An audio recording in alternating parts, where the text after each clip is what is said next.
Welcome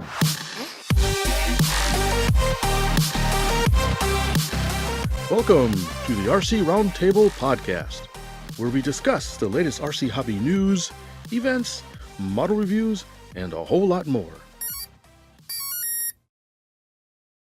Well, hey, Andy. Welcome to episode 227 of the RC Roundtable. Yes, Lee and I are matching shirts here. You can't see it. We went to the Neat Fair, and all we got was these stinking T-shirts. Show me again. Yeah. Or as they say up there, the car is not far from the yard. Oh man, I got my fill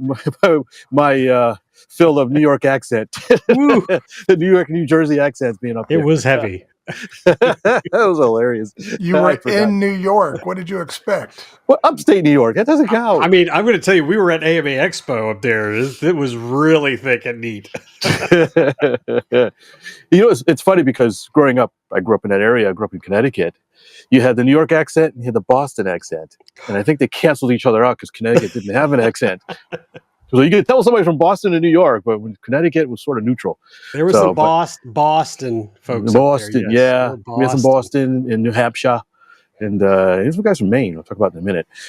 Anyways, welcome. Chowder. Chowder. So everybody made it back in one piece, it looks like? Yes. Yeah. Okay. When did I get back? Monday. It's all a blur. Yeah, it is. The week. I'm all screwed up. I'm still not sure what day it is. Oh, yeah, we spent the week out in the black hole of RF energy, so we barely knew what. If the sun is up, the sun is down. Okay, we don't know what day it is, but yeah, no service here. Yeah, I told you. Yeah, you were. Yeah, kidding. But there's some more bitching I got to do though about it. But anyways, we'll get to that. Man, you're starting this off on a strange note. No, it's all good. It's all in good fun. So where are we going to start? We got a whole bunch of stuff to talk about at our recent jaunt to New York to the Northeast Electric Air Technology or something like that? Aircraft Technology Fair. Fair, yes. It's been going on for 26 years. And we've already had some interesting videos. Interesting how it started. I had no idea why it started like that. Yep. And we can talk about that. But it's a really big event. I was surprised how big it was. And we're estimating it's probably the number 2 RC event in the U.S. Certainly like number 1 electric event, I think. I think it's bigger than... In terms of registered pilots? Just registered pilots, yeah. I think it's bigger than CEF, right? How many Lee do you think goes to CEF? I'd be surprised if it's bigger than CEF. I don't know. It didn't seem like it until you spit out numbers. Oh, it's bigger than CEF. Is it really? All right. Yeah, it's bigger than CEF. Let's just say it's top 5. Top 3, easily. Okay. And I'm not putting CEF down. CEF's big, but I firmly believe Neat's bigger than CEF. Which is interesting because it didn't seem that big. It never seemed like the flight lines were all that filled, except for rare cases. What's that? You got a weird expression on your face. My expression is disagreeing with you, but continue. It didn't really seem that. I mean, it was a lot of people big, but I think maybe a few cases with the main flight line had a waiting line or a waiting list, but it didn't seem very often. It seemed pretty well spread out the way things were going on. All right. So, you know what? Let's put a bookend on this because I feel like we're taking a little bit of a negative tone already. No. Let's throw the blanket over the top. We had lots of fun. We did. We had lots of fun. Was everything perfect and rosy? No, of course not. And we'll talk about those things that weren't perfect. But let's just set the tone that, boy, did we have fun. And, man, I'm glad I got to see you guys for a few days. Yeah, that was really good. We got to hang out with each other, didn't kill each other.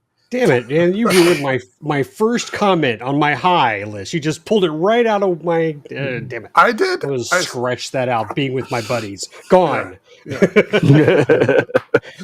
Terry, you can stole reiterate it. You stole it. Okay, so now that we're back on track, let's pick it apart and highlight all the highs and the few lows. We right before we started recording, we strategized a little bit on how we want to do this because invariably, whenever we talk about one of these big events, we have a plan going into the chat and then it just crumbles and falls apart into chaos at some point. So I fully expect that to happen again this time. But let's at least start with our plan and see where it goes from there. Well, you can be the referee. You can take charge and just keep us on track. Throw the yellow flag, call penalties. Where's my whistle? Yeah. All right. So we'll keep it cash. But I interrupted Fitz to say all that. So Fitz, you pick up where I cut you off. Sure. I'm sorry. I didn't mean to sound negative. I actually had nothing negative really to say about the show itself, just some ancillary stuff. Yeah. For the most part, I think really it was all positive.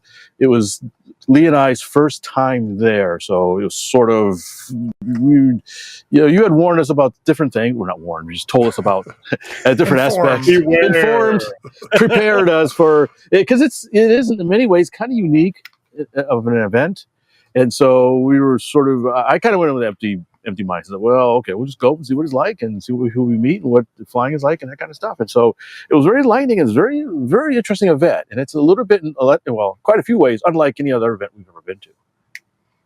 Yeah. I think your initial experience there, you arrived Wednesday night. Aaron and I were already there. By the way, my buddy Aaron from Green Bay went with me. We drove out and we got there Wednesday afternoon. Fitz, you had been in the area already and you drove in later Wednesday afternoon / Wednesday evening.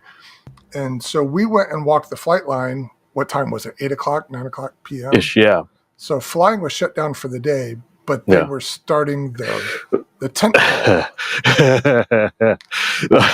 That was an experience. Yeah. So let's see. We go in. I might get these two sequences wrong, but one of the first things we see is a guy dressed up as Doc Emmett Smith from Back to the Future in a full regalia with the white wig, the goggles, the overalls with the nuclear symbol. Hold on. What's Doc's name? Was it Doc Emmett Smith, wasn't it? Isn't it Doc Brown? Brown. Emmett Brown? Smith? Doc Brown. Is he Back to the Future character or a football player? I don't know. I'm sorry. Doc Brown. Sorry. Emmett Brown. We love Fitz. I'm amazed he got a sci-fi trivia. Wow. That's because that's technically a fantasy. Who are you and what have you done with the real Fitz? Anyways, so this guy was with this big booming voice, saying, what was it? Was he saying back? Where's Marty? Where's Marty? And we got to go back to the future and stuff. And I think it was you, Terry, goes, oh yeah, this is Tom. And, me, oh, Tom, okay. I wonder who this Tom guy is. It took me about 5 minutes to talk. I was like, wait a minute. That's Tom Hunt. Yeah, there's only one Tom at NEAT. If you don't know, Tom Hunt basically started the NEAT Fair. He's the father of NEAT Fair. And oh man, I was not the kind of character I was expecting when I met him. And so, yeah, you mentioned the tech crawl because I didn't know really what that was, but it was interesting in how my best guess is or description is you are encouraged to walk around either yourself or with a group and visit different tents or wait in your tent to be visited by different people. Yeah, it's like trick-or-treating for RC fans. Yes, and I can let Lee jump in for his description. Let's just say one of the first people we see had a very bright idea, and I'll just leave it at that. I won't go into more details. I'm trying to remember what you were talking about. Oh, yes. Yeah. So I think the important thing to point out here is for the tent crawl and a lot of other events that happened, there was a theme to it. And I think the overall theme was 80s. So they were playing 80s music over the PA. Which was pretty cool. I like that. Yeah, I like that. Yeah. They had actually done a poll earlier to pick the top 10 80s songs. And so the winners of that is what they were playing. But one of the groups, they went all out. Was that the Jersey Boys? I think it was the guys from Jersey. It might have been, yeah. Not only did they do 80s, but within the 80s, they decided their theme was going to be MASH. So each of the people in that group dressed up as a different MASH character, and not like some casual thing. They committed to this, and they had some serious costumes, and including Klinger and drag. So, Yep. And then when you go to their tent, it was made up like an army tent. They had camouflage netting all around. They even painted one of their golf carts to look like a Jeep. So they were all in on this tent crawl theme. And it was really cool to see. We should mention the biker gang too. Oh yeah, the scooter gang. The scooter game, and it just as 80s. They were just sort of what do you call that? Hoodlums or Yeah, bikers, stereotypical bikers, but they're running on scooters. yeah, But the 80s version, I guess. I think somebody had a mohawk too, I think, right? yeah. I think so. Yeah. So yeah, just lots of whimsical things like that go on throughout the week, and it's a lot of the people who have been going for 10 or 15 or more years. This is kind of a destination thing for them, and they're just really involved in all the nuance and the themes of it, and they really commit. It's funny to see, fun and funny to see, and everybody seems to have a real good time with it. Lee, you had a couple interesting first thoughts when you got there. Well, I wasn't there for the tent crawl. I came the day after. Yeah, that still counts. It's your first. Just meaning my first impressions. Is that what you're asking? Well, you got there Thursday afternoon because I left. I drove and drove and drove endless. Well, okay, it was an hour away. I drove to Binghamton to pick you up at their tiny little postage stamp airport, and we had a nice drive to come back. And yeah, so you arrived. We stopped at the Walmart, which you had a creative description of it, but I didn't think it was that bad. But No, I've been to worse Walmarts. Yeah, I guess we should mention that the place is Downsville, right outside of Downsville, New York, in the Catskill Mountains. In the Catskills, I got it right this time. Yeah, thank you. And it is basically in the middle of nowhere. So the big town is Binghamton, and that's probably less than 100,000 people in there, if that much. I haven't looked, but it's not a very big town. And so it is some pretty scenic country roads and stuff. But yeah, you're out in the sticks. Yeah. All right, Lee, you're up. I could ramble. I mean, my first impression was, it's in the middle of nowhere, very pretty, great weather. I mean, tons of circus tents, whatever you want to call them, canopy tents. Yeah, and I was gonna. When you're done, I want to ask you guys about that. But continue. It was a lot bigger than I expected. The runway is not what I imagined, but tons of planes. I mean, just a huge plethora of aircraft there. I enjoyed it. I mean, it's quite a long walk, so just no golf carts there except if you bring your own. But I would encourage you to like a little electric scooter might be helpful in the future. Right, and we've probably mentioned this before, but it takes place at a campground. The rest of the year is a normal campground open to everybody, and I assume that campground was open to other people that weekend too. But those poor schmucks, anybody who's not into RC who was at that campground that weekend, they probably were demanding their money back. Yeah, I mean, I don't want to get too off because you're just asking me maybe on my first impression. But what I think is unique, unlike some other events, is everything was on the front row. Everything. There weren't like 3 or 4 rows back, like some events we go to, or cars parked way over here, or trailers parked over there. Pretty much everybody had either a canopy tent or they had rented one of those, I'm going to just say it, circus tents, which are awesome, by the way, and decorated them. That's another thing I'll touch on later. But, everything was right there. So if you had your tent, you basically walked a couple of yards to a flight line to go fly. Yeah. So at this campground, they have a full-scale grass airstrip. And what did Tom say? It's 2,200 feet?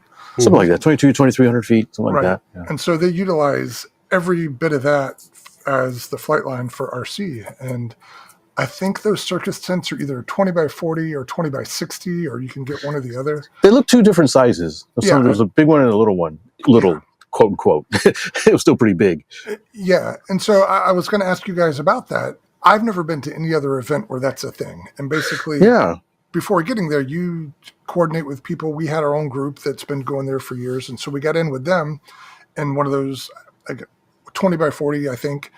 And we arrived, that tent was set up, and this is like a heavy-duty, serious tent. Well, I'm going to just throw in here, the AMA Fun Fly had tents like that already set up. For the attendees? Yeah, that's right. Yeah, for the inner flight line, yeah. Okay, I didn't remember that part. We worked on our planes inside the tent. Okay, you're right. All right, I stand corrected. But I really like it because when you get there, they've got chairs, there's tables to work on stuff, and if you're clever, you can get power out there and you can work on stuff at night or just hang out inside there at night. So it's really just kind of a gathering area for all the people. And we had fun people. There were some nice, I don't know if you noticed, some of the tents were really set up really nice. The guy had like refrigerators and comfy chairs and yeah, all kinds of fancy lights and stereo systems, all kinds of stuff in their tent. Yeah, people really know how to get those things fancy. So, all right, so I wanted to ask about that, but I'll step back and we shall continue. I did mention it's a campground. This is the first year I've stayed in this particular cabin. They call it the cottage. There's only one. Last year I stayed in a thing called a bear den, which is basically a little room. It's a standalone building, but it's big enough for a twin bed and a bunk bed. It's a studio with 4 walls and a roof. That's it. It's just big enough to sleep in. And that was fine because all the years before that, I had a sleeping bag in the back of my car, which that was okay. But there are nights when I was shivering cold. So last year was a step up. And then this year we were in the cottage, which is a 2-story building. We were guessing when it was initially built, like 18 something, because it's got a stone foundation and it's like some old construction artifacts in there. And other floors were level. And right. So it's been repaired and pieced together over the decades. So yeah, it's not new construction, but in terms of the amenities at the Neat Fair, this was by far the nicest I've had there. Oh yeah, it was Club Med compared to 2 bathrooms, 2 showers, hot water, a refrigerator, mostly a kitchen. We didn't have it the first time. Lighting was questionable. Yeah, only because I kept bashing my head on the fixtures because of the low ceiling. Well, the back porch didn't have a light, which would have been really useful to have one up back there. Yeah, there was a nice porch and a covered porch. Yeah, the porch was nice, but somebody forgot to put the light out there. Yeah. So anyway, while it wasn't perfect, again, I was ecstatic with it because it was the nicest I've had there. And we ended up spending a fair amount of time. We typically had breakfast at the cabin, and then we would get together for meals there. And by golly, thanks to Aaron, he on the first night said, "I'll cook all the meals," and he did. We woke up every morning, and he was in there making hearty breakfast. All kinds of good stuff. Yeah. Yeah, and then he made different meals for us at night. So he gets an MVP award for the event. Amen. He was cooking with love. He was. he fed us well. So thank you, Aaron.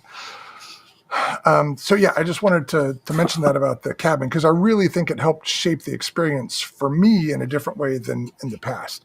It was just super nice to have a comfortable haven to go back to at the end of the day.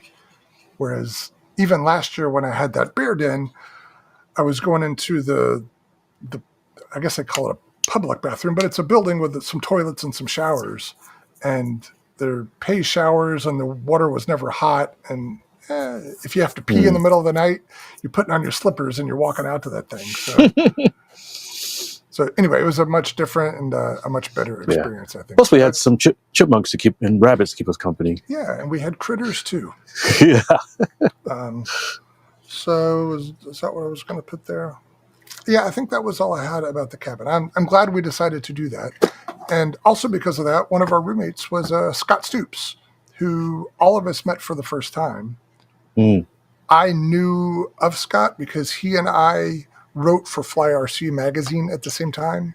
Oh, okay. So we were always kind of running in the same circles. But he lives in Denver and I was living in Texas at the time. So we think we might have met at CEF one time, but neither one of us could remember. So it didn't count anyway. So this year was, after 20 years of knowing who he was, this was my first chance to actually meet him in person. And what a cool guy with some cool stories. Yeah. Very, very entertaining. Great guy to meet. Yep, for sure. So we're glad Scott was able to make it out. And dare I predict this, but I think maybe he might start getting back into RC. That's the impression I got. Oh, he was cut out of it? I didn't realize that. Yeah, he had stepped out of it for a while. I forget when he said, but... Did he fly anything while I was there? I don't remember. Oh, I gave him the transmitter several times, and I think Thayer and Ross, and yeah. Oh, good work. Yeah, I'm sure he flew.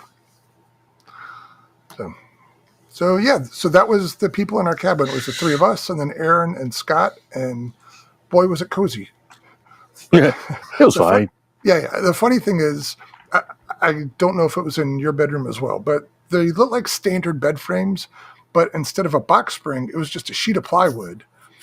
And then all the mattresses were wrapped in this real heavy duty plastic. I assume to keep out bed bugs and things, as one does.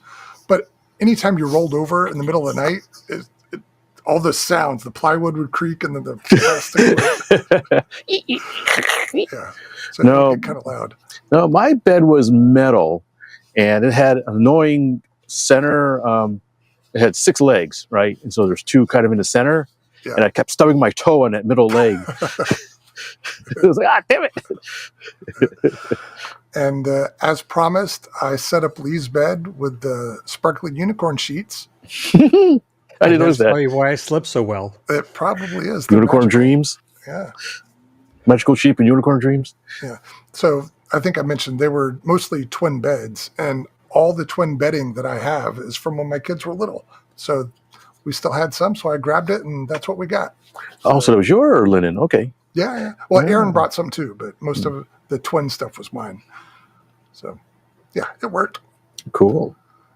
All right, I've been dominating the conversation, and I really want to hear what you guys think because you were rookies to this whole thing. So I'm going to shut up for a minute. Do we want to organize it in any way, or just want to ad hoc it? What do you think? We can try organizing, but, we'll see where it goes. Okay, what do you want to start with? Let's... Airplane? Lamp? Lee, you're pointing at something. I'm pointing at you. Me? Oh. I can't put my hand through. I'm pointing at you. Fitz, you go for. Let's talk about your highs, Fitz. My highs. Wow. Where do I start? Highs. Highs. What's that? The top of the list. Yeah. Top of the list?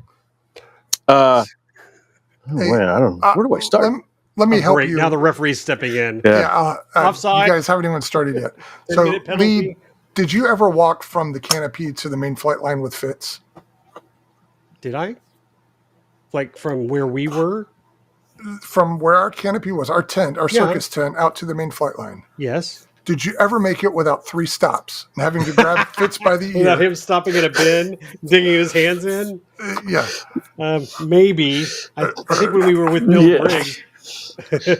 Yeah, so there was a lot of good deals. I even got a box of stuff I can talk about later. A lot of sparkly, shiny things. A lot of sparkly, shiny stuff. It's a good thing I didn't go there with a car or something because there were some planes too would have been nice to take home. But it was, I was a little bit surprised how much buying and selling and garage sailing and boot sale, what do you want to call it? Horse trading. Swap meeting there was there. I didn't realize it was actually a pretty good swap meet in addition to being a fly-in. So it's a lot of good stuff, some good deals. I got some great stuff, some interesting things, maybe a few things I probably should have bought. I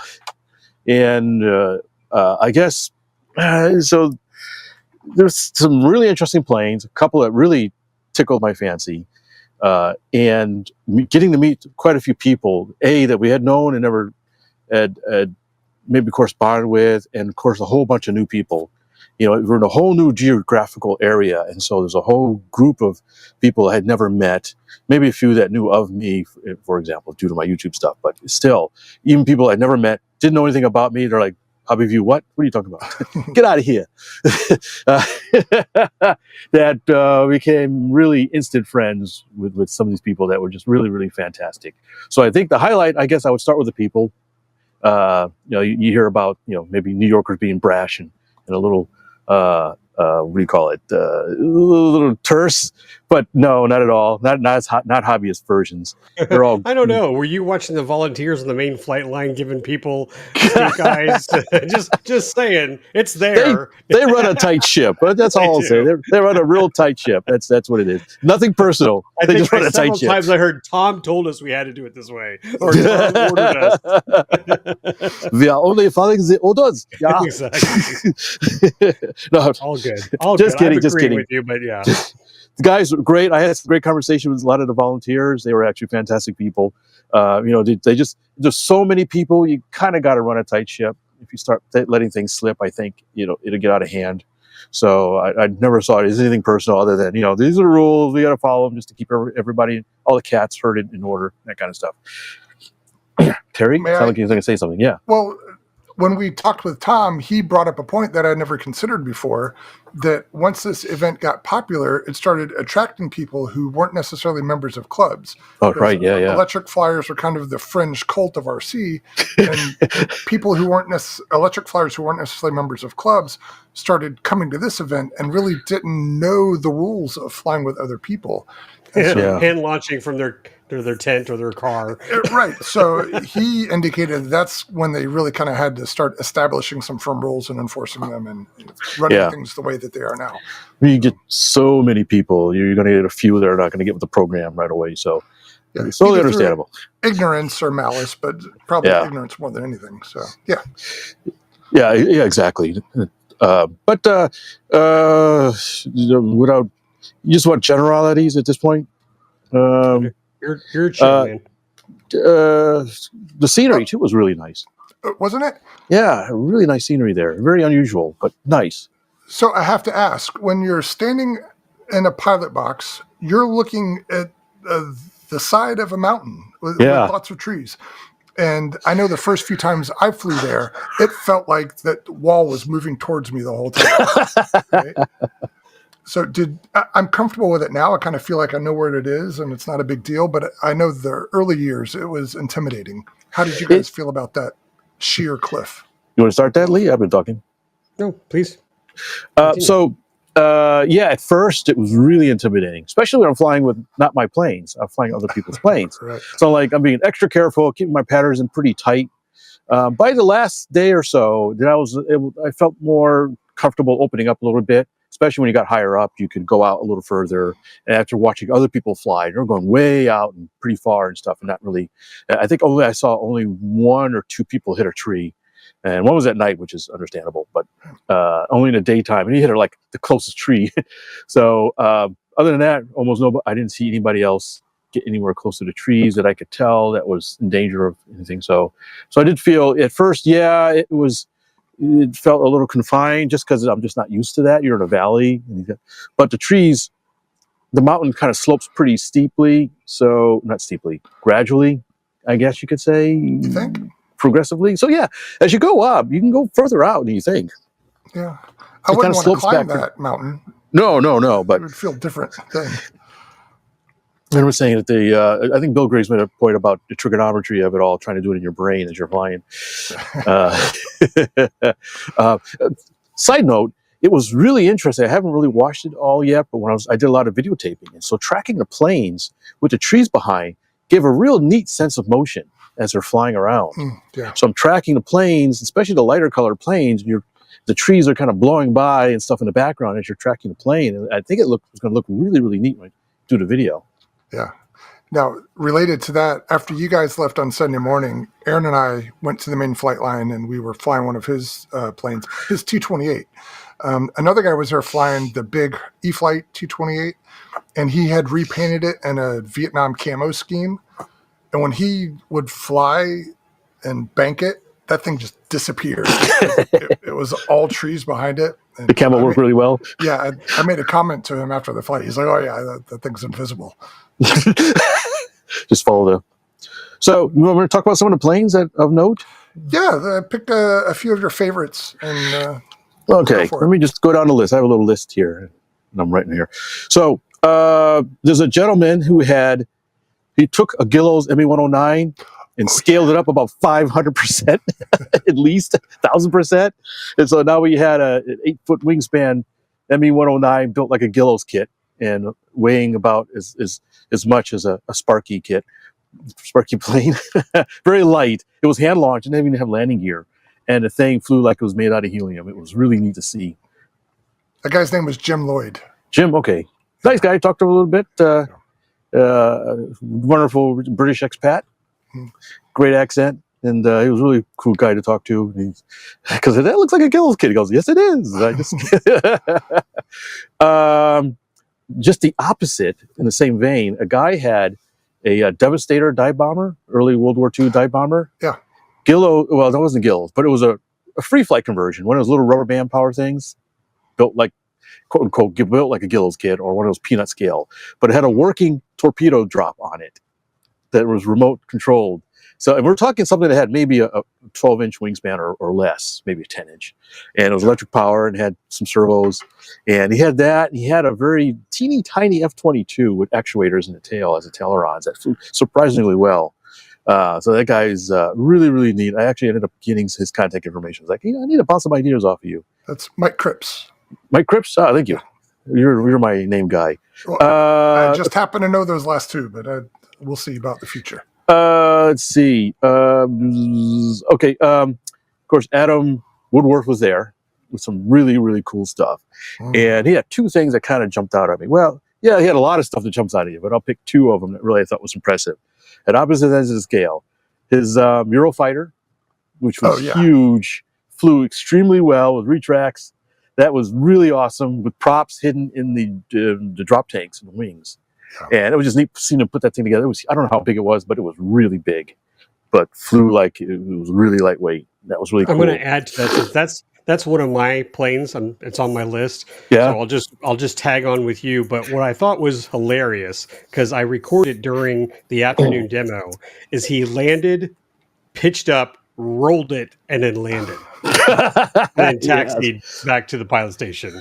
Yeah, we should know he's a really good pilot, so he did some cool stuff. Very fun. Yeah. Now we had another one on the opposite end. He had a solar-powered flying wing plane. Did you see that? Yeah. With no batteries in it. Absolutely no batteries, no buffer capacitors. If he turned it the wrong way, it would stop working. He'd have to turn it back towards the sun, and then it would reestablish the radio link, and everything would power back up again. And he flew it. It flew really well. Yeah. You just had to be careful where you pointed it in relationship to the sun, but it had enough power in it to fly just on solar power by itself, which was really impressive. Yeah, I thought that was really cool. One more. The guy that had the F-35 EDF that actually hovered and flew around. That was extremely impressive. Two more. I don't want to go a whole lot. We should add to that. Did you say it was 3D printed? Yeah, it was all 3D printed. I'm sorry. Yes. I didn't know if you said that, but yeah, it was a 3D printed. I didn't say that probably. Live. Yeah, pretty nice. Yeah, that mechanism for twisting the outlet duct is really cool looking. Yeah, probably had some custom electronics for the flight stabilization and stuff on it to get it to work, but it worked really well. Very stable. Very stable, and did a transfer from forward flight, regular winged flight, into hover back into hover and stuff. That was really, really cool to see that. Two things, the top two ones I probably see that really triggered my fancy. My fancy. The Lear fan. Yeah. The guy had, because I have a short kit of that. When I saw a real one, that's the only one I've ever seen. And I interrogated that guy quite a bit. He tied him to a chair, had a lamp swinging in the room. You got to tell me all the secrets. And the guy from, was it Tough Jets? That had the lifting body plane. Wayne, yes. I think it's called an M3 or M something. It's the one you see in the Steve Austin Bionic Man crashes in the beginning of the TV show. I want to keep going. He had one of those that he's trying to get flying. I don't know if it's fully successful, but it was really neat to see that, and very clever how he put a ducted fan inside of it. Really, really clever. So I was with Fitz when he saw this. He picked it up. I have a photo. We'll probably share it on our Facebook page after this, or it might be even in this thumbnail. But what I liked was Wayne was talking about it, and it needed cheater holes. We were talking about that, and he had some holes on the top. And he said the first time we throttled up, the top just sunk straight into the fuselage. And so we had to make those holes a little bigger. Yes. And he had some in the nose too. There's some cheater. Yeah. And he did it in a very clever way, because the real one has windows there, and so he basically just has the frame without the windows, and did a pretty good job. Wheels. Yeah, I probably need bigger wheels on it if you're doing grass, but it was still neat if you can get it that flying. That'd be the deal. Yeah. Some other highlights was the fact that it was really nice to be able to offer to fly other people's planes. I know Terry, of course, flew a bunch of your stuff. Thank you very much. But there was a few other people that let me fly their planes, surprisingly. Bill Griggs, I let me fly one of his planes. Mike, I forgot his last name. He had the big Fox glider. I don't remember his last name. His name was Michael. Mike Lawrence, yes. Yeah. He said, hey, you want to fly? That guy had some impressive planes. that biplane, extreme flight biplane with the monster bite. the enough power to fly an Oh, the ultralight. blue one? Yeah. Yeah. You see, it was a belt drive system on I didn't know that. 14 cells, I think. It was a lot. Oh yeah, it was meaty with a huge 3-bit of prop. And I saw it fly a few times, and you could tell when it was in the air because it had a pretty interesting sound. You mentioned before Wayne from Tough Jets let me fly one of his planes too, which was really neat. Did you fly one of the Tough Jet planes? I did, yeah. This was like the last day we were coming up, and I just happened to, because they kept calling him my doppelganger. And so you pointed him out, so we'll go talk to him. Really nice guy. Sorry, I'm just going to step all over Fitz's stories here. Yeah, go ahead. He's touching on everything I had, but let's. Oh, sorry. I want to. No, this is good. No, I'm going to just add to yours. But let's talk about Wayne for a second. Very nice guy. But Fitz and I were going back and forth, going, "Do we want to go see this guy? I don't know. Do we go? Do we look? I don't know." We were driving back and forth in the parking lot. Yeah, we're kind of debating it. And then finally Fitz goes, "Oh, let's just go see it." And that turned out to be a really fun conversation.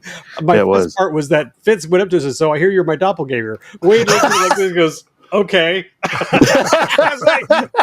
It's like, no, I don't see it. I didn't either, but go ahead. Yeah, we don't. I did get a photo of the two of them. We'll share those pics.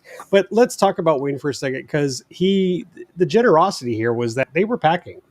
He was putting everything up, and it's kind of like we were kind of delayed. I didn't want to bother him, but exactly. But when Fitz started talking to him, Wayne just was like, "This guy, is liking this stuff," and he just stopped what he was doing, became a salesman. I mean, unzipped one of the T-15s, an F-15 one, and said, "Hey, you want to go fly it?" And then, Fitz was like, "Sure." And so we packed up, and I got this fun photo of them walk into the thing. I did a video of them flying the T-15, which was one of my favorite planes. That's marked on my list because I think that thing flies incredible for what it is. Just a simple, foamy coroplast EDF. Yeah, they're like cartoon EDFs almost. They're almost, but you know what? They fly very well. I mean, there was a group of people flying. He had several out. And I'm glad that you had that opportunity. So I'm going to thank Terry, because Terry said, "That's the guy." Like, there you go. He sent us that way, and it turned out to be a fun meeting. Yeah, thanks for bringing him out, Terry, because I had no idea who he was. The reason why we call him the doppelganger is because apparently people were mistaking him for me. So I just wanted to introduce myself. Hopefully, like Lee said, I hope to get one of those jets as well to play around. We need to have one. Okay, last thing, probably just a touch on some of the events that I thought was really cool. Probably the most entertaining was the lobster combat. Oh, yeah. That was a lot of carnage and just a fun thing to watch. And I ended up talking to the guy who started it, and I was like, "Hey, why do you call it lobster combat?" He goes, "Well, I'm from Maine. It seemed like a good idea. It seemed like a good name." And they actually won a lobster roll, right? They do win a lobster roll, yes. Yeah. Yeah, and I said, "Oh, okay, well, lobsters, okay, I guess you want to support the local economy." He's like, but a lobster roll is probably frozen lobster from Canada. But whatever. Nice guy, that was a cool guy. Yeah. That was the streamer event, right? Where they all go up and they try to get the streamer? Yes, yeah. So what they do is they have one plane with a streamer, although I saw one had two planes with a streamer at one point. And so this plane just flies around in vague circuits, and everybody tries to cut the streamer, and they get extra points if they cut it. And if they hit the streamer attached to their plane, other people try to cut that streamer that's dragging. And it's just there's a lot of, I should say, all the events seem to have a lot of participation in them. So it wasn't like just 3 or 4 planes doing this. This was like 20 planes up in the air, all duking it out, crashing into each other, crashing to the ground, all kind of stuff. And at some point, another plane drops a parachute that they also try to hit, which I thought was funny. So it was really entertaining just to watch that. Well, you said you had the video. I was with Terry by the float fly pond, excuse me.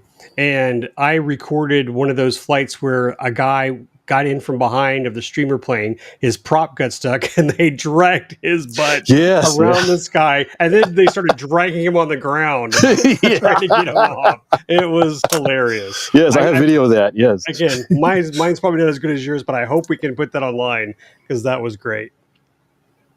Yeah. All right, sure.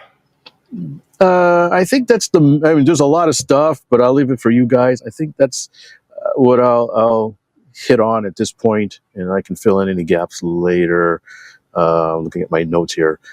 There's, like I said, there's a lot of other events. Maybe you guys might talk about it. If not, I can touch on it later. But who wants to go next? Well, let Lee go next. All right, yeah, let's go ahead, Lee. Well, whatever Fitz said, that was 80% on my list. So the Tough Jets was one of my favorites. The Eurofighter, the 3D printed F-35, whoever that was great. That was awesome. But Fitz didn't mention that gentleman who built the F-35 also built a 3D printed F-16 XL. Yes. You were drooling over. Yeah, baby. And so I think his contact information. So I think Fitz will be printing a lightweight PLA F-16 XL soon. Should mention, did you see the little folding wing jets they had? I did not.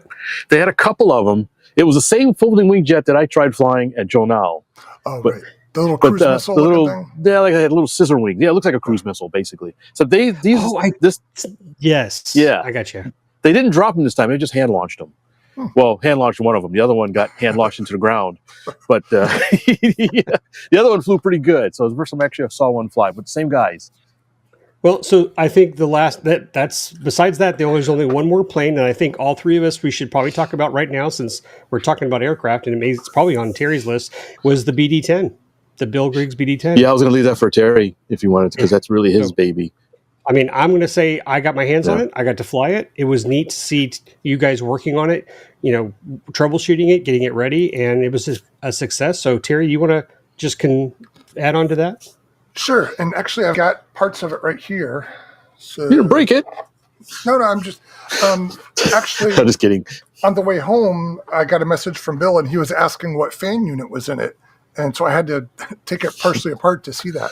And so I did that last night. But that is a scale model of the BD-10. So people have heard of the BD-5J, the microjet. The same guy, Jim Beatty, designed the BD-10. I don't know what the original design intent was, but it has a very similar silhouette to an F-15. I think it was supposed to be just basically your own mini jet that was, I think, supersonic capable. Oh, was it? Was supposed to be. I believe he was intended to be supersonic capable, 2-seater personal jet. Okay. So did you guys see the photo I sent you last night where I set this model on top of my E-Flight F-15 model? Oh, yeah. Yeah, that was interesting. The wing profile is almost exactly the same. The tail moment, it's eerie how similar they are. Bring it back on the screen so people can see it real quick. I just changed the view. Yeah. I don't know if I can go so back far enough. Maybe intended to be sort of a half-scale F-15 for personal use or something, or 2/3 scale. Or at least inspired by that. Yeah. So I'll try to make this story quick, but back when Bill Griggs was designing and kitting airplanes, he designed a balsa EDF model of the BD-10. And back then it would have flown on the MIDI fan or the mini fan? Mini fan 480, I believe. Yeah, with a brush motor and NICADs. And it's a balsa kit. So when you and I met Bill Griggs last year, I think this airplane came up from one of us, and he didn't probably from me, because I remember the name way back when. Who's this Bill Griggs guy, and he makes this cool BD-10. Right. Yeah, so I have known about it for a long time. Go ahead. But he didn't have any more kits on hand, or even, I guess he had one built one. But when I met him at the NEAT Fair last year, he had arranged with Don Belfort, who had this kit and had built it way back when, and just had a devil of a time trying to get it to fly. And let's see if I can get some close-ups of the nose here. This thing has been through some stuff.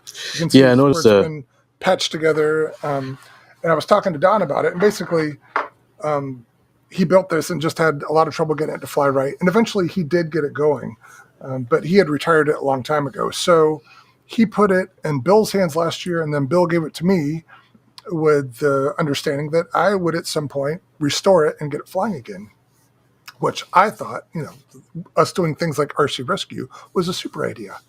And so in the weeks leading up to the NEAT Fair, we talked about it a little on here, I did do some fundamental work. I found a fan for my stash of fan units. And by the way, this is a 64 millimeter 4-cell unit from Freewing that's still available. I found out today it's the same fan unit that Old School Model Works recommends for the Raven EDF.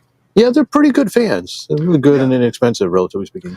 Yeah, and I got this one used at some swap meet, and I just hooked it up, and it ran like a 12 blade or something. It's got a lot of blades on it. It's got a bunch of the blades, and it didn't quite match up to the inlet ducting on here, but we're like, good enough, right? Yeah.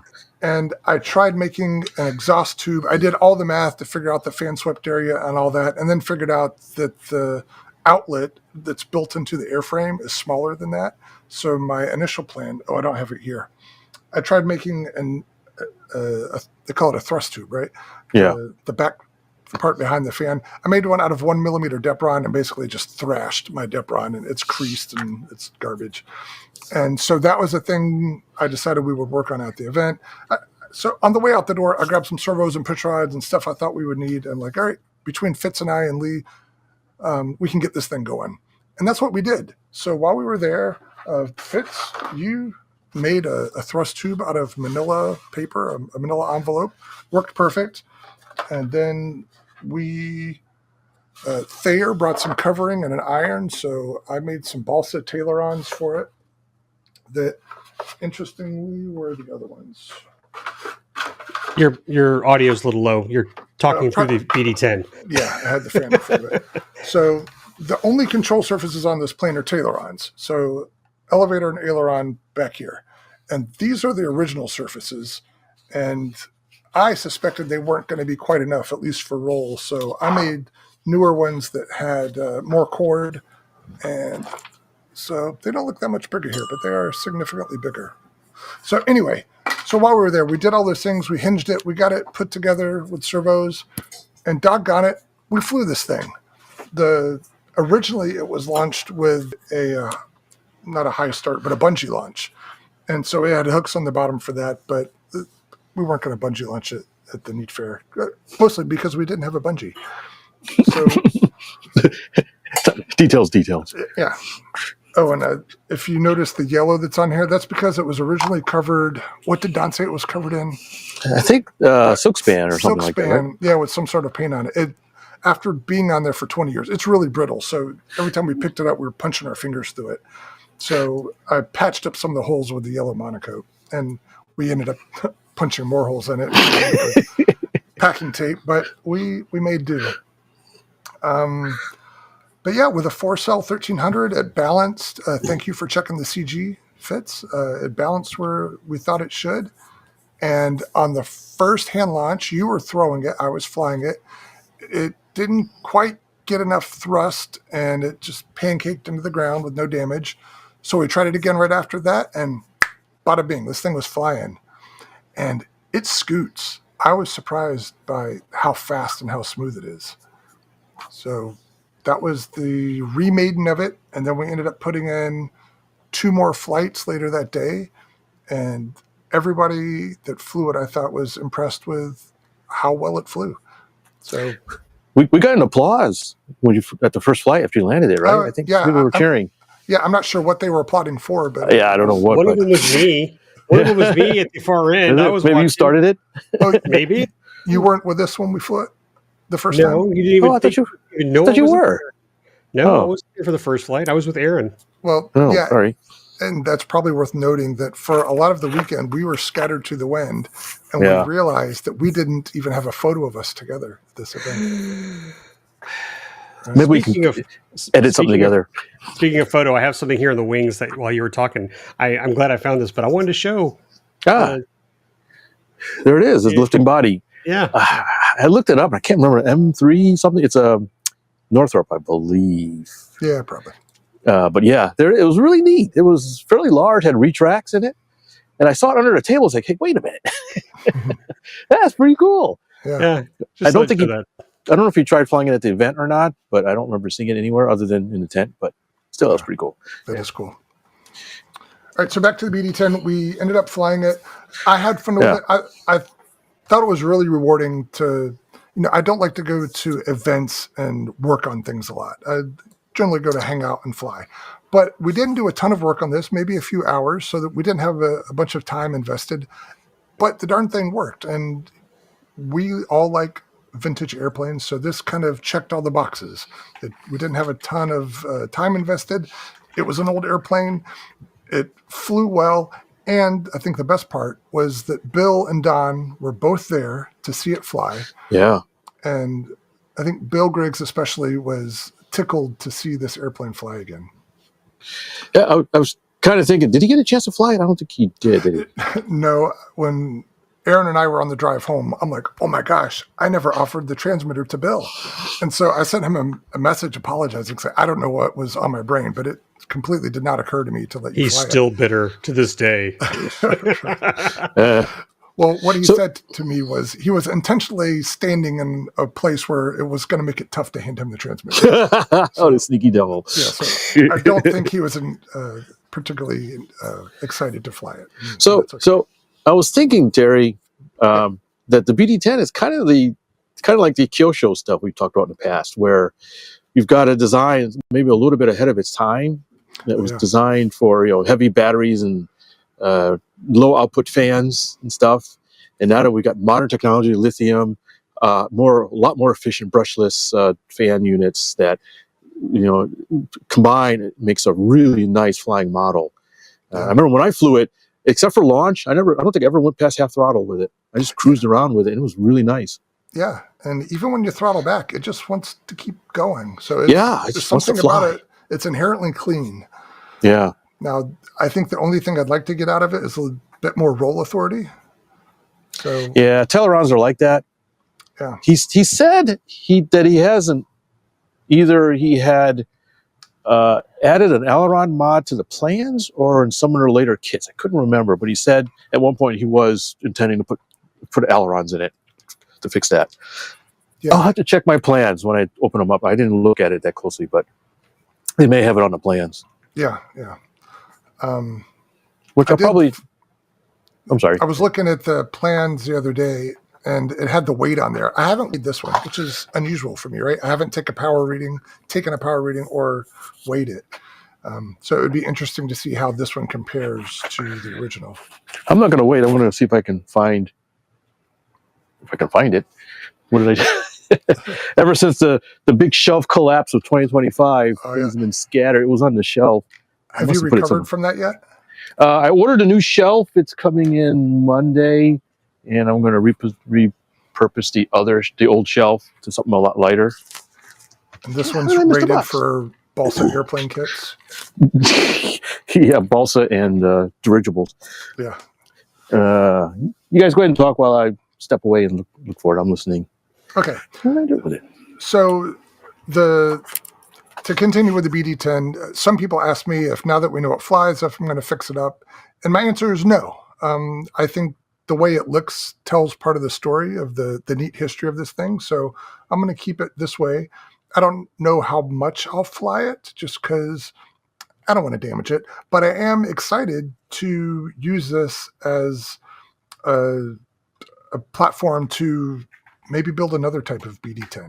Or Fitz, you have the plans, maybe build one from scratch. So I just really like the way it flew, and I like the way it looks too. So I'm encouraged to do some other BD-10 type of project. So Lee, did you have anything you wanted to add? Not to the BD-10, but I do have my highs items to list, if that's something I can jump on. Yeah, go for it. So yes, I agree with Fitz. Being with my buddies was number one. Being with all my friends, Fitz has got the BD-10 box. All right. I'll let him dig the plans out while I continue down my list.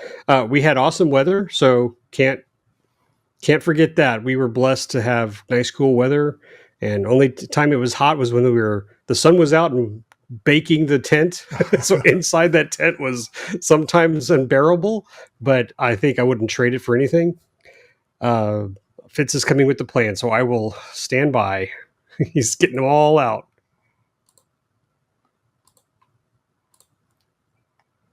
We can't hear you, Fitz. Okay, sorry, I was on mute. I didn't want to hear all crinkle. All right, so I've got the plans here, and lo and behold, there they are. There's the ailerons and the servo. Okay. Right there. So it's in the plans. So nice. Yeah, I guess when we went to production, or at least later production, he now has the aileron. Looks like a pretty decent sized ailerons. So yeah, that'd do the there trick. you are. Now he does have the smaller elevators that you originally showed before you made them bigger. So I wonder how well it'll fly with small elevators, but ailerons instead of ailerons. Yeah, we had plenty of elevator authority, so I wouldn't worry too much about that. And look at this. Can you see this? I'm pulling the plans up here. You see these? What are these things? Subseas. Yes. No, they're not even subseas. They're like...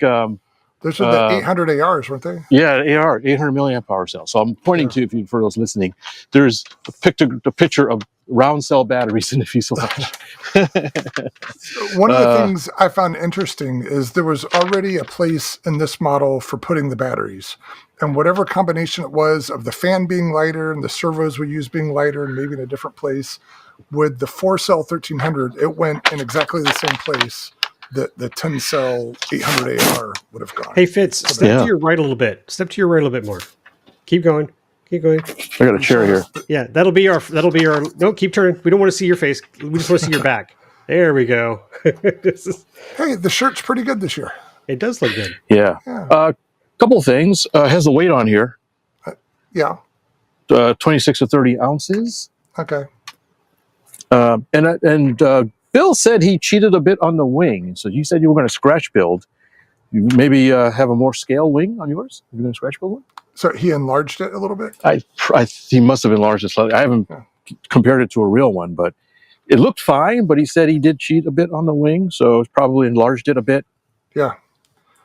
Yeah, the only thing I can think that I would want to change dimension-wise is the inlet ducts are on the bottom. So when you grab the bottom to launch this thing, you've got to have Michael Jordan hands to get some grip on it. Yeah. You need a wide grip. Yeah, so I figured some kind of handhold and all that. So I don't know if you were there. I was talking to him. I says, when I build mine, I actually have the kit courtesy of our buddy Richard. I was able to get a kit. The box is a little battle weary, but the cotton looks pretty good. I got a canopy and stuff. I thought to hack in some retracts would be cool. Oh yeah, this one. Since it flew so well, it didn't feel like it felt heavy or something. I think a few extra ounces of small retracts wouldn't hurt it. All right. All right, Lee, you're back. Okay, so I have to give my 2 shout outs to our awesome followers, viewers, fans. Let's say fans. First off, if the last podcast, if you listened to the whole thing and you got to the end, you heard me offer $20 to the first person at NEAT that would give me a flight on a P-38. It must have been, 10, 15 minutes after we got to that tent that John Howley showed up with a Fly Zone P-38 for me to fly. He was waiting for you. He wanted that gas money. He wanted that money. And how fast did I fork over that 20, folks? Immediately. I mean, and he already had batteries charged, and that was the first plane I flew. So within minutes of arriving, John had given me the P-38 to fly. So that put a big smile on my face. And thanks, John, for doing that. I had a blast flying it. My other shout out goes to Jason Klein, who thinking about him. Yes. Yeah, who'd already worked, or what I came to find out, had already talked to Terry. So this was in secret. But Jason had started one of my Thunder and Lightning kits. So he cut the foam, and with CF88 for that matter.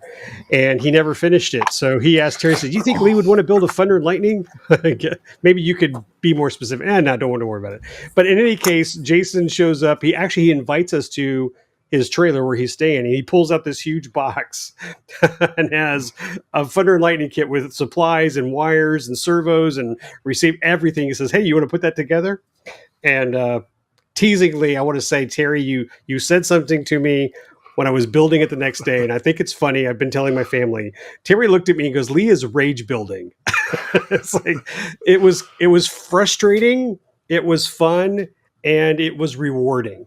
But the first phase was really stressing me out. And so trying to build a Thunder and Lightning without having any of your tools, not in your workshop, not with the items that you're used to building with, it was tough. But at the end, Jason showed up. We finished it, and it flew perfectly. I mean, we only needed to move the battery a smidgen for CG, and the trim was very minor, and we had a blast because we both flew it.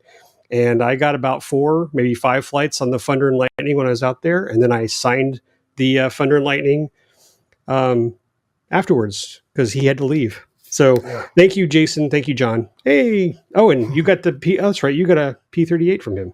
Yeah. So he gave you the Thunder and Lightning bits and gave Fitz this P-38 plastic kit because Fitz needs more distractions from RC. And well, Jason also got me a flat foamy P-38. It's in your possession. Right. Yeah, it's up here now with your name on it. So I'll get that eventually. So thank you guys. That made it a lot of fun because, as Fitz said, we have to thank all those people out there who let us fly their aircraft. And this is where I throw in Aaron. So our buddy in crime, Aaron, had let Fitz and I fly his T-28. And thankfully, Fitz got to fly first to realize that they didn't flare very well. So my landing was a little better because I got to see that happen. But that was fun. So thanks, Aaron, for letting us fly your plane. And then to my buddy Terry for letting us fly your float plane, because we went over to the pond and the first thing I did was smash your plane into the weeds. You're welcome. Fitz smashed it worse. Oh, did he really? Yeah, he flew it like into the side and it bounced back, right? Can't Neither of Fitz. you damaged anything, but Fitz, full on. I think you're muted. No. Lee bounced it off the dock. I hit the weeds. No, I tapped the dock. I didn't hit the dock. I tapped the dock and got on the water, but I went into the weeds. My first attempt at landing, again, no depth perception. I went right into those water weeds. Yeah, so none of my planes were damaged. I brought home everything that I took, but I had my electric kitten, which several people had out there on floats. And there were a bunch of them. Yeah, I had the floats I had cut on my hot wire. And then I had the W-29. I think both of you guys flew both of those planes, right? I didn't fly the kitten. I did. I did get it. Oh, really? I'm surprised. Oh, I think the one time I went out there with you, I had brought a bad battery or something. Oh, yeah, there was something wrong with it. The speed controller wasn't working. Oh, that's right. Yeah. One of those days, the speed control was getting all weird because it sat out in the moisture. I put it in the sun the next day, and it was fine. And then you gave me a faulty PBY. And then I gave you, I don't know what's going on with my Catalina. It was possessed. So I got to work that out. But I also had my mini Parallax that I think Fitz flew that. And I did fly the Parallax. That's right. Yeah. And the big Ultrix. I flew that too. Well, a little Ultrix I flew. Well, somebody's. There's an Ultra Micro, and then I had the bigger version with me. Oh, so that's the big one. Okay, sorry. Yeah. And then, I think it's the first time I've flown one of those. Yeah, they're neat little airplanes. And then the Pink Stick of Fun. I think everybody got to fly that a little bit. You didn't fly that either, Lee? No. No one handed that to me. Where the hell were you? Even with the Red Wing? Because our buddy Ross Clements had a whole stack of stuff that he was selling either very cheap or giving away. And one of them was this powered glider. And I glanced at it and I'm like, oh, the wing looks a lot like my Pink Stick of Fun. And we'll just imagine at the time I was flying a P-38 or a Thunder and Lightning. Or your nose was buried in your laptop because you had a lot of work to do while you were there. You were on assignment. Yeah, we'll talk about that in a second. Yeah, so let me add my last high and then we'll switch to you. Okay. On your list. So everything was good. I have a couple of lows here. They're minor, but the other thing that worked really well for me is, and I loved it, Aaron called it the gypsy tent. That's what he called it. But there's a gentleman out there who just brought a huge estate, estate items, I guess. And it's a plenty. Did you all both go into that tent? I did, yeah. Yeah, I actually ended up buying a few things from him. Oh my gosh. I just was digging and I found some connectors and, Dean's stuff. And I was like, okay, I'll get this and this and this. But then the piece de resistance was that I found a discontinued set of gear that I unfortunately broke. You may, if you listen to the podcast, I screwed up a landing gear on my top flight. My poor top flight Corsair had mechanicals that failed. I switched to Robart that failed miserably. And then I switched to electrics, and as I was drilling out, I don't know how to call it, pins, I guess, in the main oleo struts, I lost my tap, and so I went to go buy another set, none available. The ones on eBay were $90 and being shipped from some faraway planet with the shipping prices out of just beyond imagination. And I found a set new in box, put my pile together, and the guy said, $20? Oh my God. And I was like, here's some extra money while we're at it. I mean, it was great. So that was awesome. I mean, I found something I really had needed. I wasn't actually looking for it. I just came across a bin that had a whole bunch of FMS parts, and thank you guys for helping me out. Yeah, that was reminded. I don't think this year was any different, but there were a lot of good things for sale. Either people like this that came with a trailer intending to sell stuff, or just people that had stuff out in front of their canopy that they were sick of. Lots of not just stuff for sale, but really good deals too. Who was it? Help me out here, because let's talk about the vendors that were out there. We needed connectors, and so you needed to switch a JST to an XT30. I know you hate. Yeah. Was that the e-power guy? I think. Yeah. Yes. Yeah. And so, what was that plane?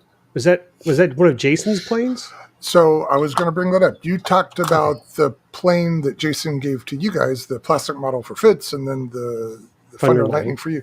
He brought me a slow boat, and I don't want to go into the whole thing, but it's an aerobatic flying boat that's popular out there at the Neat Fair, and this is a 2/3 size version of it. And the main reason he brought it is because I have a kit of this plane, and he's been bugging me for years to build the kit. And I keep saying, I'll get to it. And he's like, here, take this and fly it, and that'll inspire you to build the kit. And so I forget which day it was, but I think it was after we had got the BD-10 together, had flown it. I'm like, all right, let me look at this slow boat. Jason told me he had not flown it in a while and had been sitting around. So it needed a few odds and ends, and it had a JST connector in it. But we worked around that, and I tweaked some things, but I had the worst luck with this airplane. Just one little thing after another kept getting in the way, and I never really flew it. I flew it from the grass a couple times, and it was all right, but trying to fly it off the water, something was out of kilter, and I couldn't make it happen. And so I joked with Jason, I'm like, oh, you just convinced me not to build mine. But he came back later, and he had his full-size slow boat, and I flew that thing, and that was super fun. So it's one of those that you can kind of drift on the water because it's super stable, and it's got a wide hull on it, and it's got big old ailerons. I think the ailerons are half the wing chord. So he let me fly that, and I had a good time with it. So, Jason, I will build my slow boat. And thank you for, sharing your planes with me and inspiring me to put more together. So, but yeah, Jason was really our benefactor there. He had something for everybody. So thank you for that. All right, so where did I start with that? No, it's your turn. I'm done. So now you're on the high list. Okay. You're on your highs and your favorite planes. I'll try to keep it quick, but I'll go chronologically. I mentioned that Aaron and I drove out there from Green Bay. And if you recall, last year on my way out, I stopped in Milwaukee at that hobby shop called Happy Hobby, which is the one that was lost in time. If you could pick it up from 1988 and transport it today and add more dust, that's what it would be. More dust. We got there when they were supposed to be open, but it was closed up. And so I called the number and somebody answered, but the person who was running it, I guess, had some sort of emergency that day and they weren't going to be in for a while. So our first stop to try to get into Happy Hobby, Aaron had never been there before. That was a bust. So we just got back in the car and out on the highway. And per our plan, we stopped in Cleveland that night. And we stayed with our buddy Steve Niezgoda and his family. And they were gracious enough to let us stay the night. And we got a tour of the world headquarters of 13th Squadron. And Fitz, you've seen it in person, but I don't think Lee has. They have their BF-109 kit, and they've got their demo model of that. As nice as it looks in the photos, it's twice as nice in person. Am I lying, Fitz? Nope, not lying at all. You did a really fantastic job of detailing it. Yeah. I don't know. And he paints these models with mostly rattle cans, and then he has some others cool techniques for doing weathering and stuff. But these airplanes that they paint are just fabulous. And we've talked about 13th Squadron before. Jack designs and builds them, and Steve paints them and does the photographs and stuff. They're a great team, neat stuff. Aaron and I did everything but throw a pillowcase over Steve's head and toss him in the trunk to get him out to the Neat Fair, but it just didn't happen. It does sound like maybe in the future he'll go to the Neat Fair or some other big event with us, and I'm excited for that because the greater modeling world needs to see these 13th Squadron airplanes. They're really something. Yeah, they're really neat. I had a chance to fly the 109, but I think it was like a prototype. It wasn't the one in the picture that's painted. It was all white. Yeah. I think it was one of the early prototypes that let me fly. So it was neat to get a chance to tinker with it. Yeah, and I do have a 109 kit. I bought one a few weeks back, and then Aaron bought one while we were there. So there'll be cool BF 109s guarding Green Bay here pretty soon. I have the Raiden that I need to put together from him. The first Raiden he laser cut. It was a kind of a test. I said, "Yeah, we never cut the Raiden. Let's see if we can do it." And him and Jack did some laser foo and CAD foo, and they spit one out for me. It was really nice. Yeah. All right. So anyway, the next day we got up and we hightailed it onto New York. We got there sometime in the afternoon, and like I said before, we found Fitz, and the next day we found Lee. So I'm going to reference my list here to see what I want to talk about. I'll go to my favorite planes from the event. If I'm looking at this, a lot of it's repeats of what you guys had. Adam Woodworth's solar plane. You know, I like Adam a lot, right? How can you not love Adam? He's so clever. Well, doggone it, it's hard to decide whether I'm jealous of him or I'm in love with him. He has love-hate relationship. Yeah, he has such cool ideas. I'm like, darn it, why didn't I think of that? But in reality, I could not execute most of the stuff to the same level that he does either. And it's funny, you see him walking with like a normal-looking plane. It's like, that's odd. He's got a normal plane. And then you start asking him about it, and it's not so normal. You talk to him. He's done all kinds of modifications to it and stuff. So I was like, okay. Yeah. So he's just always got lots of cool stuff. So yeah. Let's see. I had the F-35 on my list. Now, you had talked about Mike Cripps. He had a F-22 and the Devastator. I think you called it a Dauntless, but it's a Devastator, right? It's a Devastator, definitely. Did I call it? I hope I didn't call it a Dauntless. I'm pretty sure it was Devastator. Right. Yeah. Well, regardless, his plane that I liked the most was he had a B-70 Valkyrie. Oh, yeah. Yeah, I mean, little itty-bitty guy. I don't know what the wingspan is, like 6 inches or something. Yeah. And it's got a single pusher in the tail and elevons for control. That thing flew really great. He flew it outside and also flew it at the indoor event. So we'll talk about the indoor event in a minute. And, of course, I had the BD-10 on there, and I wanted to make sure we told that story. But the last plane I had on my favorite planes list is the Big Drake that Thayer brought. Oh, yeah, that was a pretty neat model. It flew really, really good at low speed. Yeah, in slow motion, right? Yeah. So I don't know how you describe the Drake. It's a classic design. It's been out there a long time. It's a flying boat, so the hull is built into the fuselage, and it's got some outriggers on it, and a single motor on a pylon above the center of the wing. So Thayer took on this project a couple of years ago to build a big one, basically to be the biggest plane it could be and still be within the maximum limits for flying on the pond. And per the rules, the top weight for planes flying on the pond at Neat is 2 pounds. So that was his target weight. And so I think the wingspan on this one is 60 inches, which is considerably bigger than any other Drake I'd seen. And of course, it's also stick construction, and Thayer knows how to keep stuff super lightweight. Last year, he brought the framed up fuselage and wings.